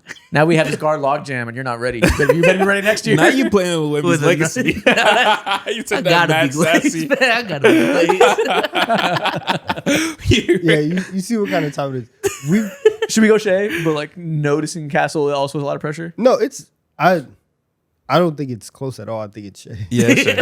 Like we compare Shay to fucking Kobe Bryant and Yeah, Michael we Jordan. Monster That's what I'm Oakley saying. or LeBron James, who has more Multiple pressure? Come on, times, bro. yeah, multiple Yeah. times we've said we've had Jordan comparisons, we've had Yeah, your Kobe, glazer Kobe form is comparisons. disgusting. You said we playing with Wemby's legacy. This is really a Shea Wemby matchup if you really think about it. Yeah, I don't think that's crazy. That And like, that's- Castle is such a big part of this team's outlook. But that's also another reason why it's Shea is because Wemby and the Spurs are here, and like they're also going to be this like Western Conference foe. You are now jockeying for position with Jokic as like the player for this decade. Jokic had the early part of the decade. Now we're in 2025 to the end. You can get these MVPs. You can get the titles, all this other stuff. You have to start making pushes to start cementing yourself in the conversation that everybody has been saying. You do have a lot of pressure on you. And for all the reasons that you said, offensively, Shea has just as much pressure as nearly anybody Yeah, in literally the anyone. playoffs to show up, to perform. And there were games last year and moments where he wasn't 100% himself. He wasn't like pure, MVP Shea. I would like to see a start to finish, dominating playoff series. The same way that he's leveled up this year in the regular season, I want to see that translate over and that same level of dominance translate over to the playoffs. And so I do think that he vastly has more pressure than Stephon Castle. Yeah, I agree. What are you going to do as a back-to-back MVP? What are you going to do as having one of the two most like efficient scoring seasons from a guard that you've seen literally of all time? What are you going to do as like the lone still like superb offensive player on your team who can do things across all fronts? What are you going to do when these double teams are going to come flying your way as they consistently are? We've seen him do it before. Yeah, that's what I'm saying. But we only expect to do it again because he set the bar so high. And it's not as easy like to go ahead and do that again. So Yeah, I mean, I think Jokic won over LeBron because LeBron's nothing to prove. But I think Jokic and Shea both have very little pressure relative to how good they are, just because they've already done it and we already know what they're capable of. So like, whereas I'm trying to think of a comparison, another top tier player, like if this was last year and we didn't know Shea could do it, we've never seen him do it before, then that pressure would be mounting. If it was Giannis's first time, I guess Anthony Edwards still type of in that situation. Wemby is super in that situation because there's still questions about how you will respond at the highest level when your team is good enough to win a championship and you're not super experienced with those championship defenses yet. That's not really a thing for me. So I have very little questions if you can do it. I don't think the conversation is necessarily who has the most to lose if it goes poorly. I think you have to factor in like, do you think it'll go poorly and like realistically what you're thinking about them with. Yeah. And I personally, realistically, have very little worry about Shea right now. Well, but I think even that is a little bit like I'm not looking at this as like the unknown of it. I think if you set a high standard, you're just maintaining it. A lot of pressure. Yeah, exactly. I get it. You have to do that. And what comes with that is just overall expectation. For sure. Day. And I don't have much expectation for someone like Stephon. Like we know, there's no expectation for Stephon Castle right now. There's literally no tape. There's nothing. That's where you lose me. That's my point. That's my point. Expectations and pressure to me, I'm thinking about those very differently. No matter what, Shea and Jokic have the most expectations of anybody, but I'm factoring in like what's about to happen. And I think you're about to see, you just said you have no expectations for Stephon Castle. That is going to change so fucking fast if they lose early. Because I guarantee you, if they go out sad, his spacing and the pressure defense is put on him will be part of it. And that makes it a conversation to me, at least. I think, and I understand the pressure conversation with Stephon Castle and any of the guards on San Antonio. All of them are in job interviews right now. They all have to show that, hey, I'm the guy that is supposed to be the running mate for Wemby for the next 10 years. I'm supposed to be there in that position. So whatever Stephon Castle has to do to show that he can be on the floor, whatever Dylan Harper has to do to show I'm not just a rookie, I'm actually like ready for this moment. De'Aaron Fox, we traded for you. You have to show that you can hold off these the young guards. Everybody has something to do. I do get it. I do feel like with Shea, the same way that that we were joking around with Brunson. It's like, hey, things go by very, very quickly. Look at what's happening with Jokic and the Nuggets. Yeah. 2023, they win a championship, and we're like, oh wow, he's rattling off MVPs. The championships, they're about to start rolling in. Boom, we're 3 years in. Multiple pieces have left. The coach from the team that you won a championship with 2.5 years ago got fired going into the playoffs last year. Things change so quickly. And while we think that the Thunder have the best infrastructure to keep all of that at bay, it comes out of nowhere. Yeah. And so I think that maximizing your opportunities is very, very important. And that's why I do think that Shea has a lot of pressure on him. Yeah, for sure. I don't think Shea's the wrong answer or anything. I just thought it was closer than we thought, but fully with you, Shea wins. It is closer. You're right. Wemby versus Maxey. You the MVP, huh? This is what you the best in the world. You the face of the league, huh? You're one of the greatest of all time, huh? You trying to win MVP under 30 minutes a game, huh? We just said that pretty soon you're going to be in dirt conversations. You're not there yet, but one good playoff run, we're going to be comparing you to some of the greatest of all time, top 20 or 30 players of all time. Yeah. Show me a good playoff run so I can say that without feeling crazy. Yeah, 100%. You think that drum is cute? Okay. I see. Second round, we'll fly through this now that we got the initial look for everybody. Anthony Edwards versus Brandon Miller. And easy. Pretty easy. Yeah. Donovan Mitchell versus Aaron Fox. Oh, that's actually that's actually interesting. I think it should be Donovan Mitchell, but for some reason he's above criticism and above a role and then if his team's falling apart because he gets buckets. Yeah. I think it's Aaron Fox ultimately because nobody really cares if they fall apart. It will go to Evan Mobley and it will go to James Harden. D. Mitch is kind of Teflon. You think he's above criticism? I don't think he should be. I don't think he's relevant enough for the same amount of criticism I disagree. Here's the thing. Let's make it very clear what I just said. I am saying he gets off easy and he shouldn't, but people let him be above criticism, and I'm saying that he gets overrated because of it. This is not me big up Donovan Mitchell. This is me saying he gets glazed and deserves more criticism. I He just had to check. That's all. Yeah, had to check what you meant. Let me make sure you know I'm not glazed. I'm going the other way. I understand 100% what you're saying. I think that he. Think about it. Think about the last time he got slandered like other people of his caliber have. Think about anybody else that's called a top 10 player and has had multiple years where his team fails completely but gets no smoke because he empties the clip. I mean, who else? I guess I'm doing the thing. But I guess I'm doing the thing. But who else is there? Like, you know, whether right or wrong. I had plenty of slander for both him and 18 and 8 last year. I think that was a. Did you? A massive disappointment on both of them. Okay. You were the one that was telling me, oh, the Cavs had injuries. I was like, you can't go out in that way. Like that is on both of them. I don't think it was specified to D. Mitch though, and whereas other teams when they're I do give him a little bit more grace because like now you have to backpack all these guys because they don't want. That's the point. He's really good at backpacking, but maybe he doesn't need to backpack. And it comes out where he looks like the guy that and do what and let 18 and 8 do something. He doesn't I don't know. Pass the ball, set people up, throw a lob. I don't know. He did that shit last season, and it turned out the way that it did. He went to that playoff series and he said ball hogging like shit. Everybody else was pissing down their legs. He had to, yeah. Yeah, again, the line is thin there. When you need the backpack, where you don't. I see you pissing, I'm not giving you more water. Like, you don't get the opportunity. Okay, bar. All right. Okay. I like that. Poet. I like that out of you. Okay. Tough. So who wins, him or De'Aaron Fox? He's proud of that for sure. I guess we'll go De'Aaron. Your job's on the line. Yeah. Okay. You're paid, but your job's on the line. Evan Mobley or Jalen Brunson? I think Brunson. Yeah, it's Brunson. What I said in the first round about Evan Mobley, kind of the expectations are just going to kind of be like, all right, you are who you are. It's enough to get him past Jalen Duren still, but people just don't view him elite anymore, I think. So even though the slander will be there regardless, it'll be more jokes than it will be like something needs to be done. The pressure's off. We already know who you are. Yeah, like exactly. We know you're just good, not great. So be it. Yeah, Brunson, he had 82 games to address the pressure. Exactly. And he failed for 7 months. Like, and now I'm like, all right, so you're regular. So be it. I had hopes. I no longer have those hopes. Yeah. While Jalen Brunson, you're fighting for your fucking next payday every game of the playoffs. Yeah. Ooh, which of the J's? JB versus JT. Ooh, B, what you think?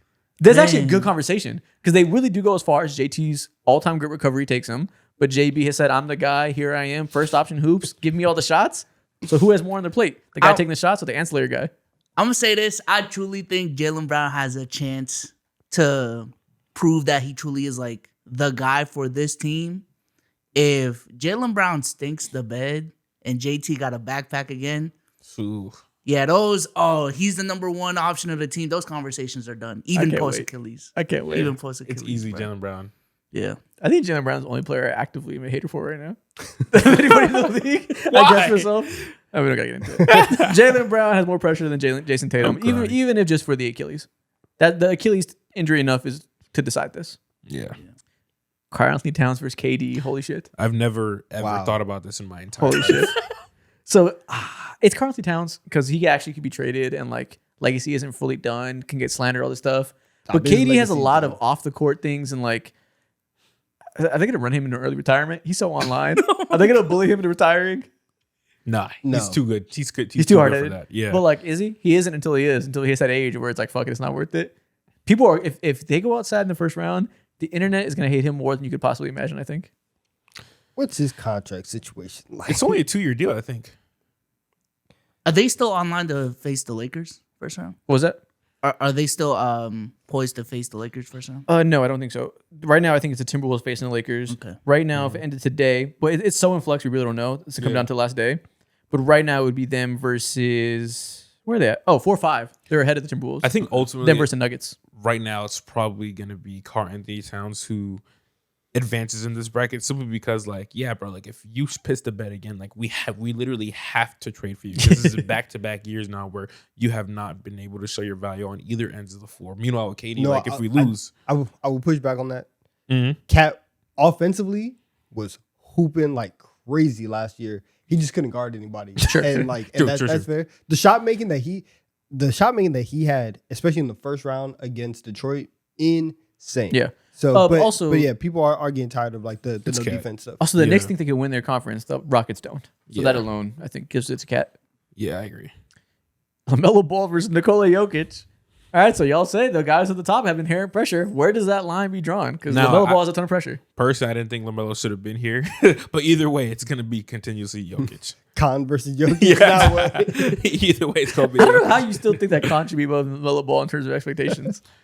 I feel like whenever people talk about LaMelo Ball, no one ever mentions him as like one of the best point guards in the league anymore. Like that, he's like no longer viewed as like the face in that aspect at all. So it's just by my grasp personally. Yeah.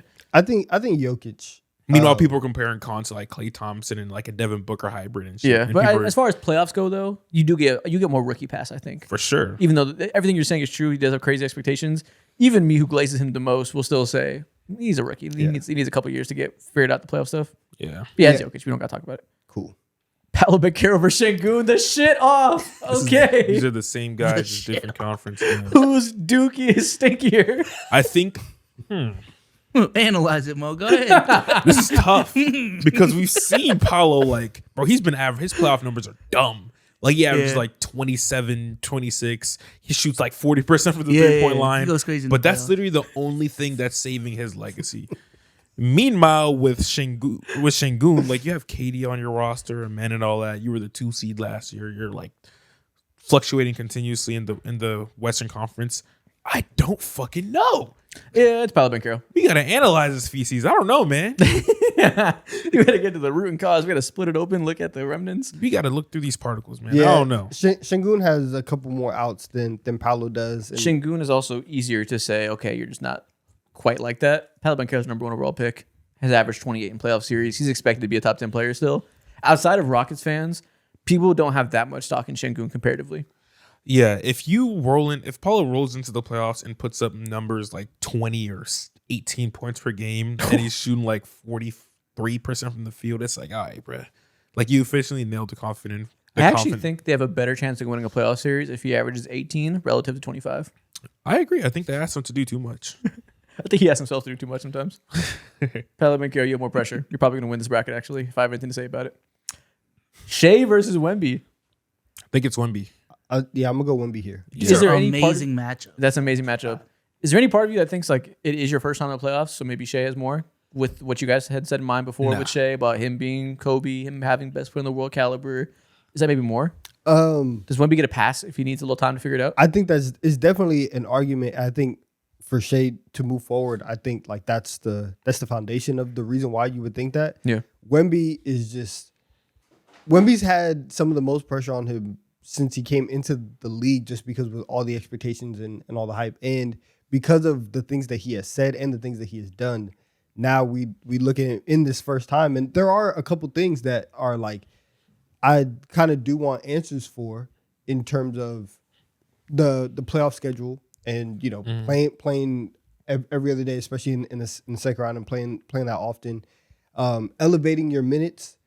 The whole MVP conversation about him playing and not having this many minutes and he's that impactful, does that really hold up in a playoff season? I think it will. Like, I still think he's going to be fine and he's going to be really, really good because he's that good of a player. But I think that's something real to think about. So I would go Wemby in terms of more pressure. Yeah, I think it's Wemby easily. You came up here and gave your MVP case. That's something that I feel like we haven't seen, like we've rarely seen in NBA history at all. And I'm not gonna say people fell for it. It's very well deserved. Like, you are that valuable. You are the chosen one. You're supposed to be that at least. And everyone views you and damn near locks you in as like, yeah, like this guy's gonna be running the league for the next 12 to 15 years. He should have so many accolades along his name. I think everyone's just been waiting for him to have his first couple of playoff games for the avalanche to fall and like reality to hit and to strike. He just needs to actually do it. Yeah, this is the most glazed athlete of all time relative to time in the league, I think. I don't think anybody, because the internet age matters here. So guys before like LeBron and stuff, it's a different environment. I don't think anybody in the modern age of the internet has had so much expectation and glaze and accolades and praise thrown at them so fast that he really hasn't had any failure yet in his life. He hasn't experienced any pushback. The second he has his first drop, the second his second act low point comes in the movie of his life, people are going to be on his ass. Yeah. Okay, now to the quarterfinals. Anthony Edwards versus De'Aaron Fox. This is weird.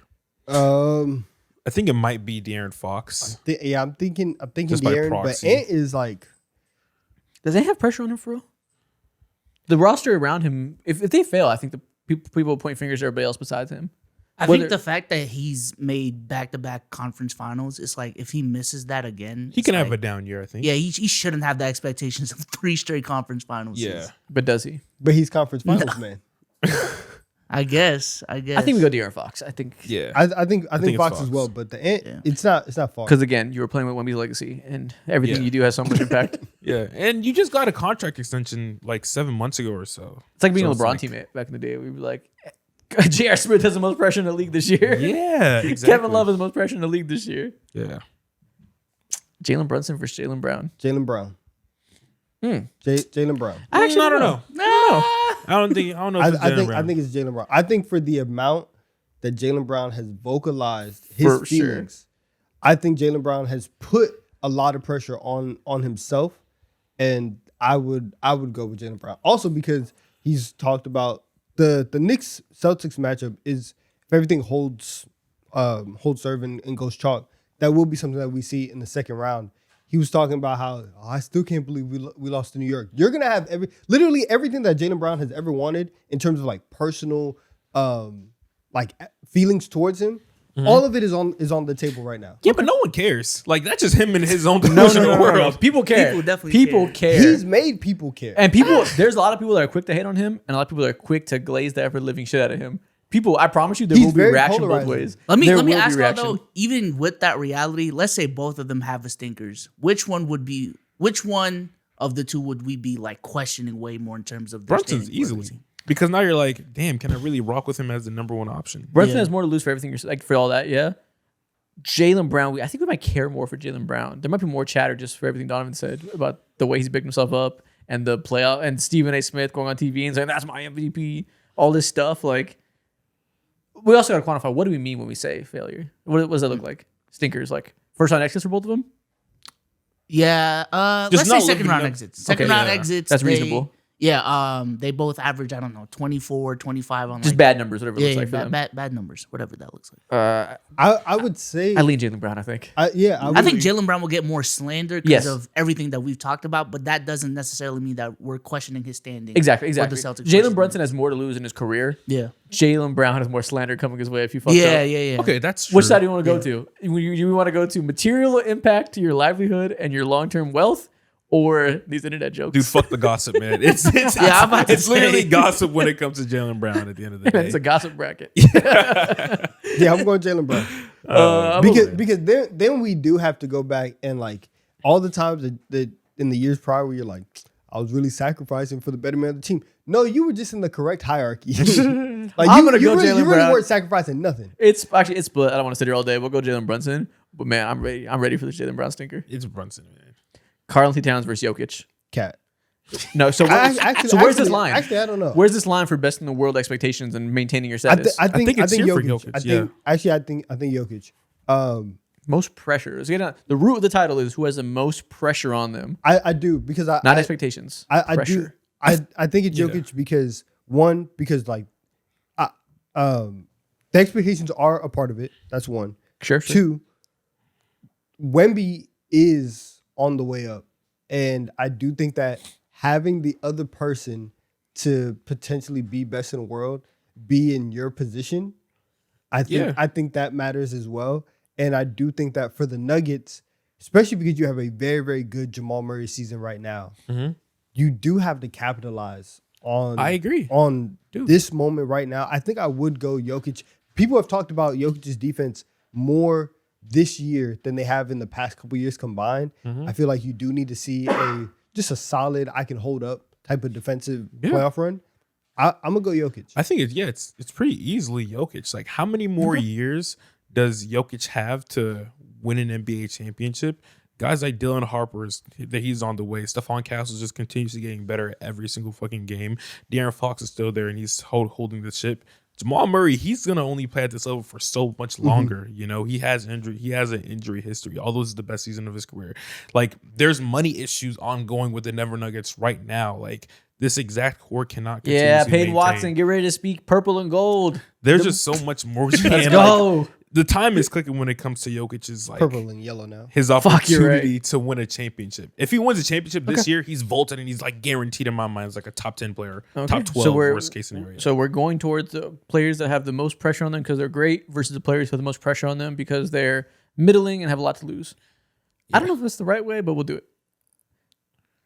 Here we go. We're testing your limit to the fucking max, buddy. Paolo Banchero versus Wemby. You just argued that Wemby has to win, essentially. Lines will be staying drawn consistent. right here. Lines will be drawn. Well, it's the only reason why it's different is because Wemby would be starting his run right now, as opposed to Jokic, who's like in the middle. Okay, so that makes it a little different. Yeah, Keeping the crown is a little more pressure than getting it. yeah. Because if you don't get it, you just don't get it, and it's fine. Versus you lose it, you have to actively, you're down. Paolo, if you don't average 35, everybody who has ever believed in you will be on the opposite side of you. No, I understand the precedent y'all just laid out. This is so easily Paolo Banchero to me. This is so fucking easily Paolo Banchero. If Wemby starts his playoff journey slow, It will be bad though. there'll be some slander. It'll be like false king. Not some. It just baseline. There will yeah, be you're a slander. false god, so be it. I told you he was never this good. Y'all gas him, whatever. Yeah, fake next year he'll profit, come. all that. Next year he'll come back and he'll fucking dunk at everybody, and we'll be back to where we were before. And we'll say every great has to get the lumps first, is what it is. If Paolo Banchero shits the bed, I don't know how far we can take what's possible with him. Oh my god. Yeah, I wish you're on camera for that. That's funny. One of the cats just jumped up on B-Soul's desk for a second. Yeah, that was He crazy. did parkour. He jumped up to jump back off. Parkour. Dude, that cat loves parkour.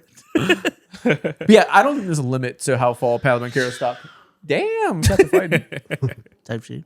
There's no limit to how far the slander can go with Paolo Banchero. No limit. There's no limit to how far he can fall. I understand. Bottomless slander. Slander, you might die. Die heartbreak. Like Padme. Them wings have been on y'all mind, man. Oh, 100%. 100%. So we want to go Paulo? I do, but you guys are the precedent. You guys have. I've been having the same argument where I go towards the guy that gets going to get slander. You guys are going towards the greats who have to prove they're great. If y'all want to go Wemby, I get it. This is not American law. We don't have to follow precedent. Paolo. There we go. Yeah. Yeah. And here we are. De'Aaron Fox versus Jalen Brunson. You know why? Because we can. It's our We bracket. can do whatever we want. De'Aaron Fox versus Jalen Brunson. I think this is where the De'Aaron Fox insanity run ends. Yeah. Yeah. We can't let a second option with the lowest usage of any star in this playoffs make it to the grand finals. Because at the end of the day, he is getting paid $60 million in a couple years. He's fine. Nothing's True. going to change for him. Yeah. Jalen Brunson might lose out on some wealth. Yeah, true. De'Aaron Fox can average a cool 17 points per game and no one's going to bat an eye. Jalen Brunson, you're easily in the finals. Yeah. Nikola Jokic versus Paolo Banchero. This sounds so disrespectful. This Why is are Coughing we Baby even versus uttering Dr. this? You know what? The coughing baby is in the finals. I'm not thinking twice about it. If Jokic goes out like he did last year, no matter what, he will get his numbers. Jokic will not shit the bed entirely. If he loses like he did the Thunder, nothing is going to happen. What? He's the second best player in the world? The horror. If Paolo Banchero does anything that looks like what he's been doing lately, it's cooked. Fuck it, put it on Paulo. I'm not gonna lie, Jokic, I can't really believe he made it this far. He doesn't have shit to lose. I'm not gonna lie. I understand why we got this far, but like now that I'm looking at it, he doesn't have a damn thing on the line. It's crazy. He either makes it this far, or he loses in round Yeah. one. I know. And I think he probably should have lost in round one to LeBron. No, to LeBron is so I'm kidding. shameful. Have y'all seen the edits? They're like, "Oh, LeBron, you got one more in you. Bring Oh, us yeah, I back to did see that. 2018." All right, bro. I haven't seen it. Send me one. I'll send it after. Thank you. Grand Finals, Jalen Brunson versus Paolo Banchero. This is Paolo. I never expected this finale right here at all. If Paolo made it this far, I don't see why you can't just win it. It is Paolo. These are two guys that are seen as playoff risers, and Good point. and so like if they don't rise, who's taking the biggest fall? Like Jalen Brunson will still have some leeway if he has a bad playoff series. Paolo Banchero legitimately will be slandered into another galaxy. Yeah, you're right. There's so many other things that I can point to towards like why It's like you things said, didn't I was go trying to find the wrong. words. It's unlimited slander Yeah. for Paolo. Shit's gonna get biblical. There's gonna be a plague of slander. It'll be We're 7 dropping straight frogs days. on Paolo So I'm saying, Banchero. we're flooding the world. Should have rained blood in Orlando. You better How get on that much, arc, man? buddy. How much can we just make it right? Raining blood in Disney World is insane. Come on, man. Because Paolo Banchero Julie, how bad? Damn. Hey, man. struck down. Imagine the mother that has to explain that day. Sorry, guys. Paolo had a sub league average shooting. Now we're all red. The sky is falling. Oh man. my god. This is the final really is the burden of being a playoff riser, quote unquote. Because Literally. what that means is we think that you're a certain level, but we have to give you props greater than you really probably are because small sample size success that happens in the times that matter most. So we index on that more than the large sample size to say you're not quite at that level. That carries a burden because any moment that you don't prove that you are shooting above your level, crashing back down. Yeah, man. But even then, like, just regular season, like Jalen Brunson is just better than Paolo. Of course, And of course. But different expectations there. Yeah. And so I think that's what I'm saying. There's just a lot longer of a fall for Paolo if the playoff rising doesn't happen. And the team that drafted you number 1 overall might be ready to say bye. Yeah, Jaylen Brown can't fall to hell the same way Paolo Banchero can. It's gonna be a long summer, man. The other night I was watching the Mavs versus. I wouldn't go outside if I was Paolo. If I had a bad playoff, Yeah, I'm yeah. inside. He's finna Yeah. fall to the Chinese Basketball Association. The other night I was watching the Mavs versus the Orlando Magic game. What's that, NBA Africa League they're ranking? No one The one cares. with J. Cole. You're gonna be playing with J. Cole next. He's finna fall to Nigeria. What the fuck? Paolo and Cole. A big 3 of J. Cole, Paolo, and JaVale McGee. Nah, man. Kendrick Nunn. Paulo, yes, you by a landslide. I think I've never Kendrick we Nunn's seen the hoop best with player. Rashad It's McCants. Australia. I think Kendrick Rashad McCants coaching. You're finna fall to Rashad McCants. Oh my You're god, finna fall to Gil's Arena. They're gonna give you a spot on the couch. Paulo, bro, this is crazy. You can't go out like this. No, he needs to turn up. You can't go out like this. Everything that you channeled over the last 3 weeks, when you looked yourself in the mirror, look yourself in the mirror again every day. Have a mirror everywhere in your house. Paolo Banchero has the most pressure of anybody in the playoffs. You heard it here first. Oh my gosh, man. Paulo, please give us another measly 25. A measly. Please, I'm begging you. I don't even need to be efficient. Give me the points, rebounds, assists. All in Knicks though. There's another guy that we can blame. Okay. True. No, why didn't he win the bracket? Because we wanted to put one of the best players in the world above him. I know. The other guy gets all the blame. He should have won the bracket. We're just putting the 2 Knicks at the top. I think. I mean, actually, I think they're on the different sides of the bracket. Cat versus Paolo would have been the true, real finals. I think. If we were honest, I think that's what it should have been. I think Paolo wins that too. He wins this I bracket think regardless. Paolo is the right choice. Yeah, Paolo's unprecedented. He was never going to lose. Yeah. Paolo's generational. Unprecedented. Are you guys aware of the fact, transitioning over to our NBA news roundup, are you aware of the fact that LeBron James hates Memphis? I feel like every NBA star does. Are you aware of the implications that people are saying on Twitter about his hatred for Memphis?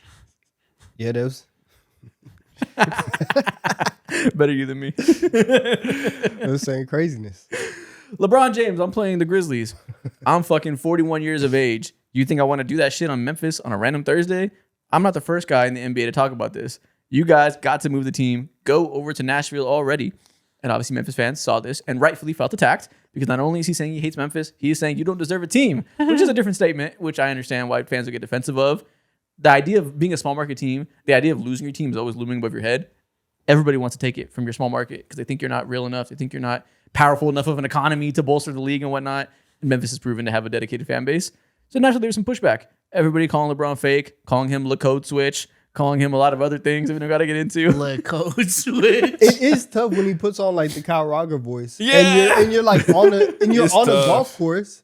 You're on a golf course doing like the things, and you sound like that saying, yeah, let's get this team out of Memphis. I can see, I don't agree of the perception, but I can see how the perception gets there. If I was in Memphis, I'd probably feel similarly. Yeah, of I course. get it. They have a right to be mad. Yeah, it's not an exaggeration. And now on their end. Milwaukee too. Yeah. So then the conversation happens on Twitter. Reporter asked him, I don't see the question. I'm guessing they said, do you dislike black people? Because he said, did I say I don't like black people? I'm 41 years old and there's two cities I don't like playing in right now. And that's Milwaukee and that's Memphis. And he further went on to say, shit, I don't even like going home and I'm from there. You see, this is what you do when you strategically are told you don't like this city that is very black. You throw in a very white city and say, also don't like them. Anybody can get it. You say Milwaukee too. I don't like cheese curds either. Fuck cheese curds. Prom, please. Just stop. But he did double down. He stood on it, which I respect that aspect of it. He's like, fuck it. What did I say? Memphis sucks. I don't like it. Yeah. So be it. And that's fair. That's fair. It's if he doesn't like Memphis, then he doesn't like Memphis. And it would be different if he was like, if he just pulled out a random city. If he just said like, oh yeah, I hate Charlotte, then everybody in Charlotte would be like, oh, why? But when there's a documented line of NBA players for the last 10, 15 years, and all of them say, yes, I hate Memphis as well. On camera too is kind of crazy. Yes, Yeah. that's a bigger statement to the infrastructure of Memphis. Yeah. And The like, only why. problem is him saying the team should be relocated. That's going to strike a nerve with people. Of course. Which sounds to me just more like him just like saying it, him not recognizing the impact of his specific wording and was like, yeah, some to Nashville. Nashville's cool. He just like said that. We're like, it wasn't a fully thought out thought. And that's how you get backlash by not thinking through things that you say when you have the biggest platform in the world. Oh, I should have included in this. There's a clip of like local Memphis news reporters interviewing like a bunch of little kids in Memphis about the LeBron quote. It's just a little like 5-year-old white kid just like, man, LeBron's old anyway. Back his ass up. Yeah, Kevin Durant also said he doesn't like playing there. And the root of the issue was the hotel that NBA players stay at. Apparently they stay at, I think it's a Hyatt in Memphis that they all think is universally shitty for whatever reason. And people have been pulling up videos of this Hyatt looking at it. A bunch of people are like, looks like a regular hotel to me. That's because the living standards of you and I are different than the living standards of an NBA player. We have different definitions of fine. And apparently NBA stars have decided that hotel is below the line and makes it an unenjoyable experience. You guys are babies, man. What do they expect? Nice hotels. I get it. That's what they Come expect. on, man. Well, apparently, Ant said like he had like shit stains in his bed when he. Who said that? And I swear he did. Pull it up. And he did say it. No way. That's insane. Yes, he did. Now I saw the video of the Memphis hotel. I get it. I understand the slang. If we stayed there on a trip, would you feel like this hotel sucks? No, probably not. Okay. But you also, understand LeBron. also we have stayed in nicer hotels in like San Antonio. And so it's like, if this is the best that Memphis has to offer, yes, that's probably going to be a problem for you typed in NBA Ant players. Memphis Hotel. Type in his name. No reporter's gonna quote him as Ant. My bad. All right, here we go. I'm crying, man. L typer. Yo, stop, bro. I already have too many allegations on me, bro. You already disproved the reading. Now I gotta get you to type a bunch of words per second. Typing test. I don't have my earphone in. What did you say? Anthony Edwards says Memphis has dirty hotel rooms. when we go to Memphis, I'd be like, damn, this shit's be dirty. I walked in a Memphis hotel one time. I had stains and shit on my bed. See? All right, LeBron. Yeah, and this is You got a point. and so like the way This is before LeBron's quote, right? Yeah, way Yeah. before. February. Yeah, the way that NBA players talk about Memphis, because this was after KD and Draymond had said something about it too, where Draymond said that they were in the hotel and all of a sudden like the sprinklers were going off in the middle of the night and everything was just crazy. The way Ant described it, he said into the Memphis hotel. That means one of two things. Either one, there's one specific hotel in Memphis that sucks and the NBA just needs to get NBA players into a different hotel, or there's every hotel in Memphis has similar Yo, at problems. this point in time, the and the governor entire of Memphis, hospitality industry in Memphis is cooked. the governor of Memphis, it's time to look at the fucking mirror, bro. You need to have real regulations on board. Yeah, so it's tough. Yeah, that's the best one. That's where people are going. That probably says a lot. That's disgusting. Shit stains on the bed. So, do you want to see the Memphis Grizzlies relocate to Nashville? I mean, Take them out of Tennessee at this point. Why would you just go why to Tennessee Because Nashville's like an up and coming city or whatever. Yeah, been exactly. up and coming forever. I know. I think it's just up now. I think people just like it. It's just like a country Caucasian utopia. That is what it People is. say Yeah, it's it like is. it's Atlanta for white people. Or Yeah, something literally. like that. Yeah. It's like another Austin, but people want Austin to be. It actually is that country cultural Yeah. center point of the city. I mean, of the country. They killed Austin. Yeah. Now they have Nashville. Yeah, You but walk around, you see 100 Theo Vons. but yeah, I wouldn't move the team. I would just build another hotel. That solves a lot. The NBA needs to build their own hotel. Or just have serious workers. Like, what are you doing? I'm just imagining 100 Theo Vons now, like in the street. Just munch on alligators. Ooh. So I'm saying, Adam has all these great ideas for making money. Use some of that money to make a hotel. We're good. We need the Memphis owner needs to build a hotel so he doesn't Yes. lose his fucking team. Actually, no. No, I forgot. The Memphis owner is the one who wants to relocate the team, right? He's the one that bought it and apparently had the plan of relocating it to I can't Vegas. remember. Yeah, the one that's in with the Wartech. Mm. Yeah, he bought the team and wanted to relocate it. He's the one putting Yo, stains. Memphis. He's personally He's shitting on sheets. implanting them. It's his stains. He's setting it up. What the fuck? He's hiring people to shit on the sheets so he can go to Vegas. No, that's crazy work. That's Half next his time level. he's talking to Vladimir Putin being a criminal. Half his time he's shitting on sheets. They have a devious owner. Does it at the same time. How about At the that? same time, multitasking. Two phones. Shitting on Link sheets to while me talking to because He's Putin. spreading it on sheets, bro. It's crazy. He's got two phones. Hold on, man. Oh, man. That's Kevin nasty. Gates had ass. Next news story to talk about. The Giannis and the Milwaukee Bucks drama has intensified over the last few days. Again. Again, in a way that seemingly, I think isn't getting talked about enough. I think it's cooked. I think it's like super cooked now. As you guys know, Giannis has been dealing with another injury as of the last month. He feels it's time for him to return to the court. The Bucks feel slow down.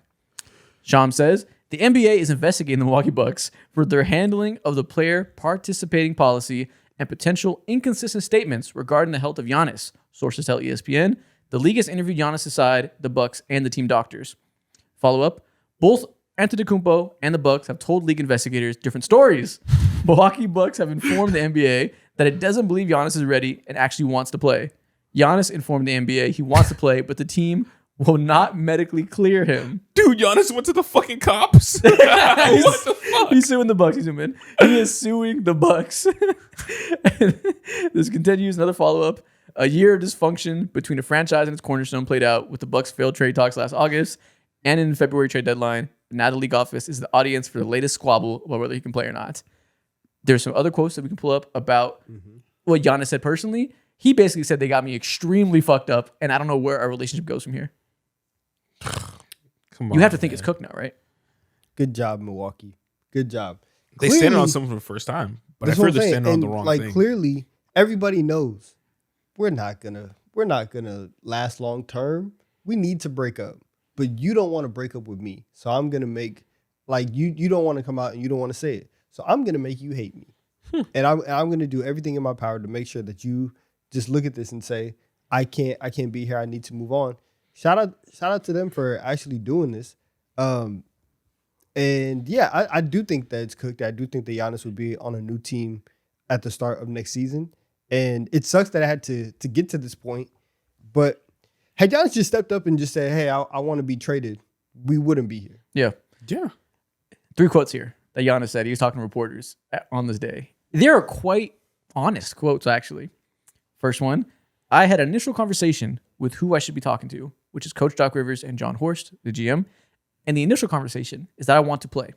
And after that, I've never had a conversation again. Nobody has ever approached me about not playing or whatever the plan is. So he's saying they're kind of ghosting him about not clearing him. He keeps saying I'm ready, and they're not saying shit. Next one. I've never seen a case of a player of my caliber that's like saying it publicly, I want to fucking play. You know what I'm saying? I don't think I've seen this. So if there needs to be an investigation, great. There should be. I don't know until we figure something. That's insane. He said, nobody that's as lit as me has ever been this fucked up by their team. Can you believe it? We need to have the feds involved. Do you know why he wants to play so fucking badly? Because he wants to play with his brothers, man. He wants to hoop with Kostas. He wants to hoop with Alex Antetokounmpo so fucking bad. And which I understand from his perspective. Last quote. For somebody to come and tell me not to play or not to compete, it's like a slap in my face. So I don't know where the relationship goes from here. You know exactly where it goes, man. Los Angeles Lakers. Shut up. I'm tired of everybody speaking. Nobody say another word. You go over there. You go over there.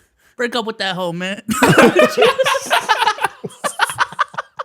What's wrong? Bro, what's wrong with you, man? We gotta put a muzzle on him at some point, man. This is talking to the homie that's in a toxic relationship. This is what it is. That's not Man, ridiculous to break say up with that hoe, man. God. That's not ridiculous to say that. It's not ridiculous. It's not ridiculous at all. Continue, man. My bad. No, you're right. No, You nailed it. Exactly. I wasn't gonna go there yet, but you're right. I was going to go there in less precise language, but I agree. I think he's been doing this. You know what this is? Is that he's been trying so hard to do this loyalty gimmick and say, I'm so about the team, that now the next step of that is to say, I'm so about the team and I'm so real and I'm not being fake that I'll play through anything. I got to get out there as soon as I can. And they are impeding him from doing his gimmick all the way and maintaining his image. That clearly has been the most important part of all of this, is maintaining his image and not wanting to be the guy that gave up on his team, which we've talked about at length is understandable to some degree, right? Sounds to me like he found his out. Like he found his way to tell himself that I was trying to stay and then they fucked me over. It's like a Max Crosby situation where he has some issues with the medical staff. And now if a trade happens, so be it. We're not seeing eye to eye. He's psychotic. Yeah. He's calculated. This has been a year-long case study course class in manipulation. He is the peak NBA male manipulator. That's what this entire year has been. And now you're gonna see somebody over the next 4 to 6 months lie to themselves, lie to the public publicly about how things. And I honestly know I do agree, or I do believe I honestly that Milwaukee is like, no, you're not gonna play, because they do think that it's the right thing for them to do. They're not gonna go anywhere. They want to be in the lottery, all that stuff. I do believe that, but I also believe that Giannis is not gonna take this and spin it in his mind and be like, yeah, I was so down, when you were never down to the extent that you said that you were. Angel Reese just got traded to the Atlanta Dream. Who? Angel Reese just got traded to the Atlanta Dream. Oh, shit. Wow. Out the city. That's crazy. 2 first-round picks traded to Atlanta. 2 first. They moving first like that in the W? Wow. 2027, 12 2028. teams. That's a top 12 pick. That's what I'm saying. Wow. That's what I'm saying. That's a lot. That's crazy. Wow. Okay. 2? Okay. I'm not informed enough of how the draft pick dynamics work there. Okay. Wow. She finna thrive. She finna be on all types of podcasts. Atlanta podcast. Yeah. Yeah, she's thriving. But yeah, with Giannis, She's gonna have Omar on the show. he has to. Oh God. Loki. Not even trolling. She has to. No, Giannis has to be out here. He has to be off the team. That's just number one. He has to be off the team. I'm glad you corrected yourself. That's where you were heading. She has to be off the team, y'all. Like, We're trying to merge two conversations. Nah, that's on me. That's on me. I gotta be more aware. I'm just so happy for the Bucks, man. Like they finally, like, actually, they grew a pair, and they're like, nope, can't let this happen, bro. They've let so much shit slide, and they've tried everything to make Giannis happy. They even signed Alex Antetokounmpo, bro. Like what people talk about, like how people talk about Bronny James. Alex Antetokounmpo he embodies that, bro. Do you know how bad he is at basketball? He averaged in the G League like 3-4 points, got 20 minutes worth of play on 32% shooting from the field. He's so fucking bad. It doesn't even make any sense, bro. And what else? And I understand like why Giannis wants to get his IG pick off between. He just wants to see him and his three brothers on the court. I get it, but it like for the Bucks, it comes to a point where like, all right, bro, I signed Alex. And you want to play? You're my biggest asset. You could rupture your fucking Achilles. And you want to risk that? The line is drawn. Yeah, I've really become so anti Giannis in this entire process because I was never on his side from the beginning because I have always stated I just wanted him to be very upfront with the fact that like you don't want to be here, and that's okay. And nobody would have faulted him for that. So it's been like that. And then as the year has gone on, as we've gone and gotten multiple injuries from Giannis, at this point, I'm kind of at the point where I'm like, you know, if I'm a real contender and you know what the haul is going to be, I'm not 100% sure that the value is going to be there for trading for Giannis. So I think right now, I wouldn't, if I had the choice, I wouldn't be in the Giannis business. I don't know about that. I just remembered up before the show started. What did you say? Say it. Mo said you look like a Walmart employee. Nah, this is ridiculous. Said that. This is ridiculous. I told Donovan first. Mind you, that was 2 hours ago. That was so random. I ain't gonna lie. That was 2 hours ago. I just came in pre-show. swinging for no reason. I said you look like you work at Amazon, sell a box 2 hours ago, pre-show. I was just looking And we at were talking about basketball. I was just looking at you. He's so proud of that vest too. I was very happy to buy this vest. I got it for $30. I thought it was kind of cool. It is fine. It's cool. I was Yeah, I just thought looking it at was cool. you, and I was looking at you talk, and I wasn't listening to shit you were saying. And I was just looking at the vest, and I remembered that I couldn't picture Push anything the else. carts, but pushing carts. And at I'm mad Walmart. too because it was a very funny joke. And it landed. And a couple times I've looked at myself and I have kind of You're like, chuckled. damn. Yeah, and I have You kind can of just chuckled. imagine the Amazon patch. There's been a couple moments where I'm like, should I take this off? But I don't know. However, that was wild. I couldn't even get it out. That was wild. That was wild. Not to say that didn't happen, that you were wrong. Oh, I just had an intrusive thought that I had to let out. It was just unnecessary. I have tears. I'm crying. We gotta put a T3 patch on it, I know, that's why I have to do like we that. have a grocery store. You know, creators start business all the time now. We're trying to sell you something. We're trying to sell you a grocery store. Oh my god. This is step one of the rollout. We were having conversations about the TD3 restaurant over the weekend, so What are we gonna sell? I can't give them the secret, but bottomless wings Bottomless at wings. the grocery store. We were talking about The bottomless grits, wings. though? We saw a couple of restaurants in Chicago that have bottomless wings, and Donovan sent it in the chat. It's like, we gotta hit this. I can't even imagine being able to take advantage of a bottomless wing. Truly, how many wings can you eat that it's worth it? That you truly get to the bottom of this bottomless pit. I think if you make it through 2 rounds, What's a it's round? 10, I think at the first one I said, I think it was 8. 16. Okay, maybe I, I could can make sit- it towards 3 rounds. Oh, that's easy. Yeah, I'm about to say that's Yeah, that's I think light work. because it was $20 for the bottomless wings. Yeah. So I think if you get to 16, I think you're good. I don't know if I can get to 16 without my stomach hurting. And I certainly like getting past that into a third round. I feel like you're just like eating because you have to now, and it's gonna hurt.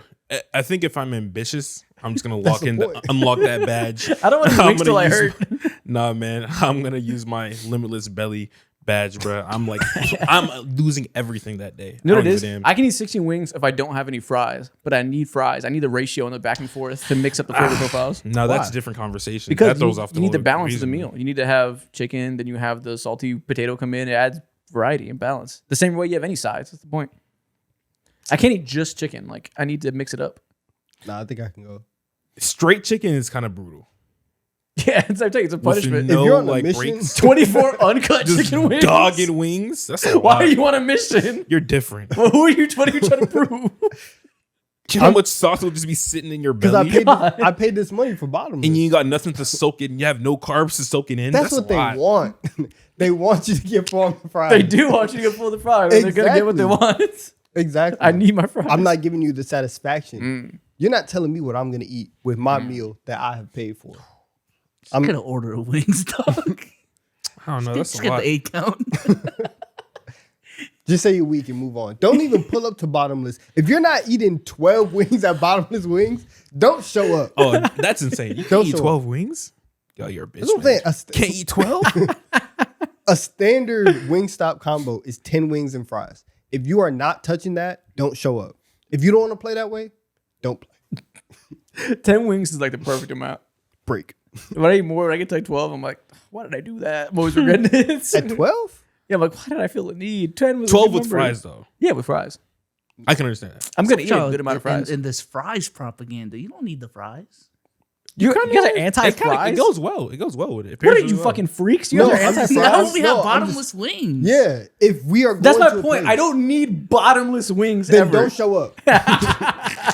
Then don't pull up. I'll go by myself. You are a man on a mission. Clearly. You know how I know the bottomless But do you know how wings are you'll be fake? sick of those fucking wings eventually, man? That's disgusting. Just dogging straight chicken meat. He said it like it's a game, Yeah. Clearly. like it's a frat. Then don't go for initiation if you can't take the heat. If you can't be branded, don't show up to the cafeteria. Stupidest stuff of all time. But yeah, man. I'm letting you know on the front end, we are supposed to get unlimited of whatever option. What's your career high in wings right now? 33. What? Yeah, we You've eaten we talked about 30 this. Oh, wings? we we recently talked talked about about Yeah, it. recently. Okay, I don't remember. question though. I Question. think it was Beasel's first producer corner. Talked about Yeah. So question. Because like wings obviously isn't like the number one thing that you would go to if you had like bottomless. But if you had a bottomless item for food, what are you going? I can eat bottomless. I'm saying $25 bottomless insert food item here. Where are you going? I'm glad you asked this. I've thought about this before. There are two foods that for some reason my brain shuts off my understanding of stomach capacity. And I just go. One is French fries actually, and pizza. I can eat unlimited slices of pizza. I feel like if I eat fast enough too, and don't give myself time to get full, and I just go in one flow state, I can clear pizza so easy. I can get to pizza flow state if it's like the tavern style. Like when it's like Oh, it's Yeah. easy. when it's the small square. Oh, I'm When it's there. thin crust. Yeah, I can finish a whole pizza by myself and more. But if it's like the regular slice, I can. Are you eating the crust included with that too, or when it comes to course. the regular one? Yeah, Of course. That's a lot. Now, if you don't eat crust on pizza, I think less of you instantly. It's worse than boneless wings. I eat the crust. I eat the crust last. But I still eat it. Beasel, do you eat the crust? Yeah. Nah, he's lying. He's lying. Yeah. Yeah. Sometimes it'd be too much. I'm like, Yeah, there yeah, you go. exactly. He most of the time don't I do though. Most of the time Yeah, I do. yeah, yeah. Nah. Yeah. Which item? Um, Unlimited what for $25? Maybe mad stereotypical fried rice and orange chicken. Okay. Eat that forever. Forever's kind of crazy. I got a terrible sweet tooth, so probably like cupcakes or something like that.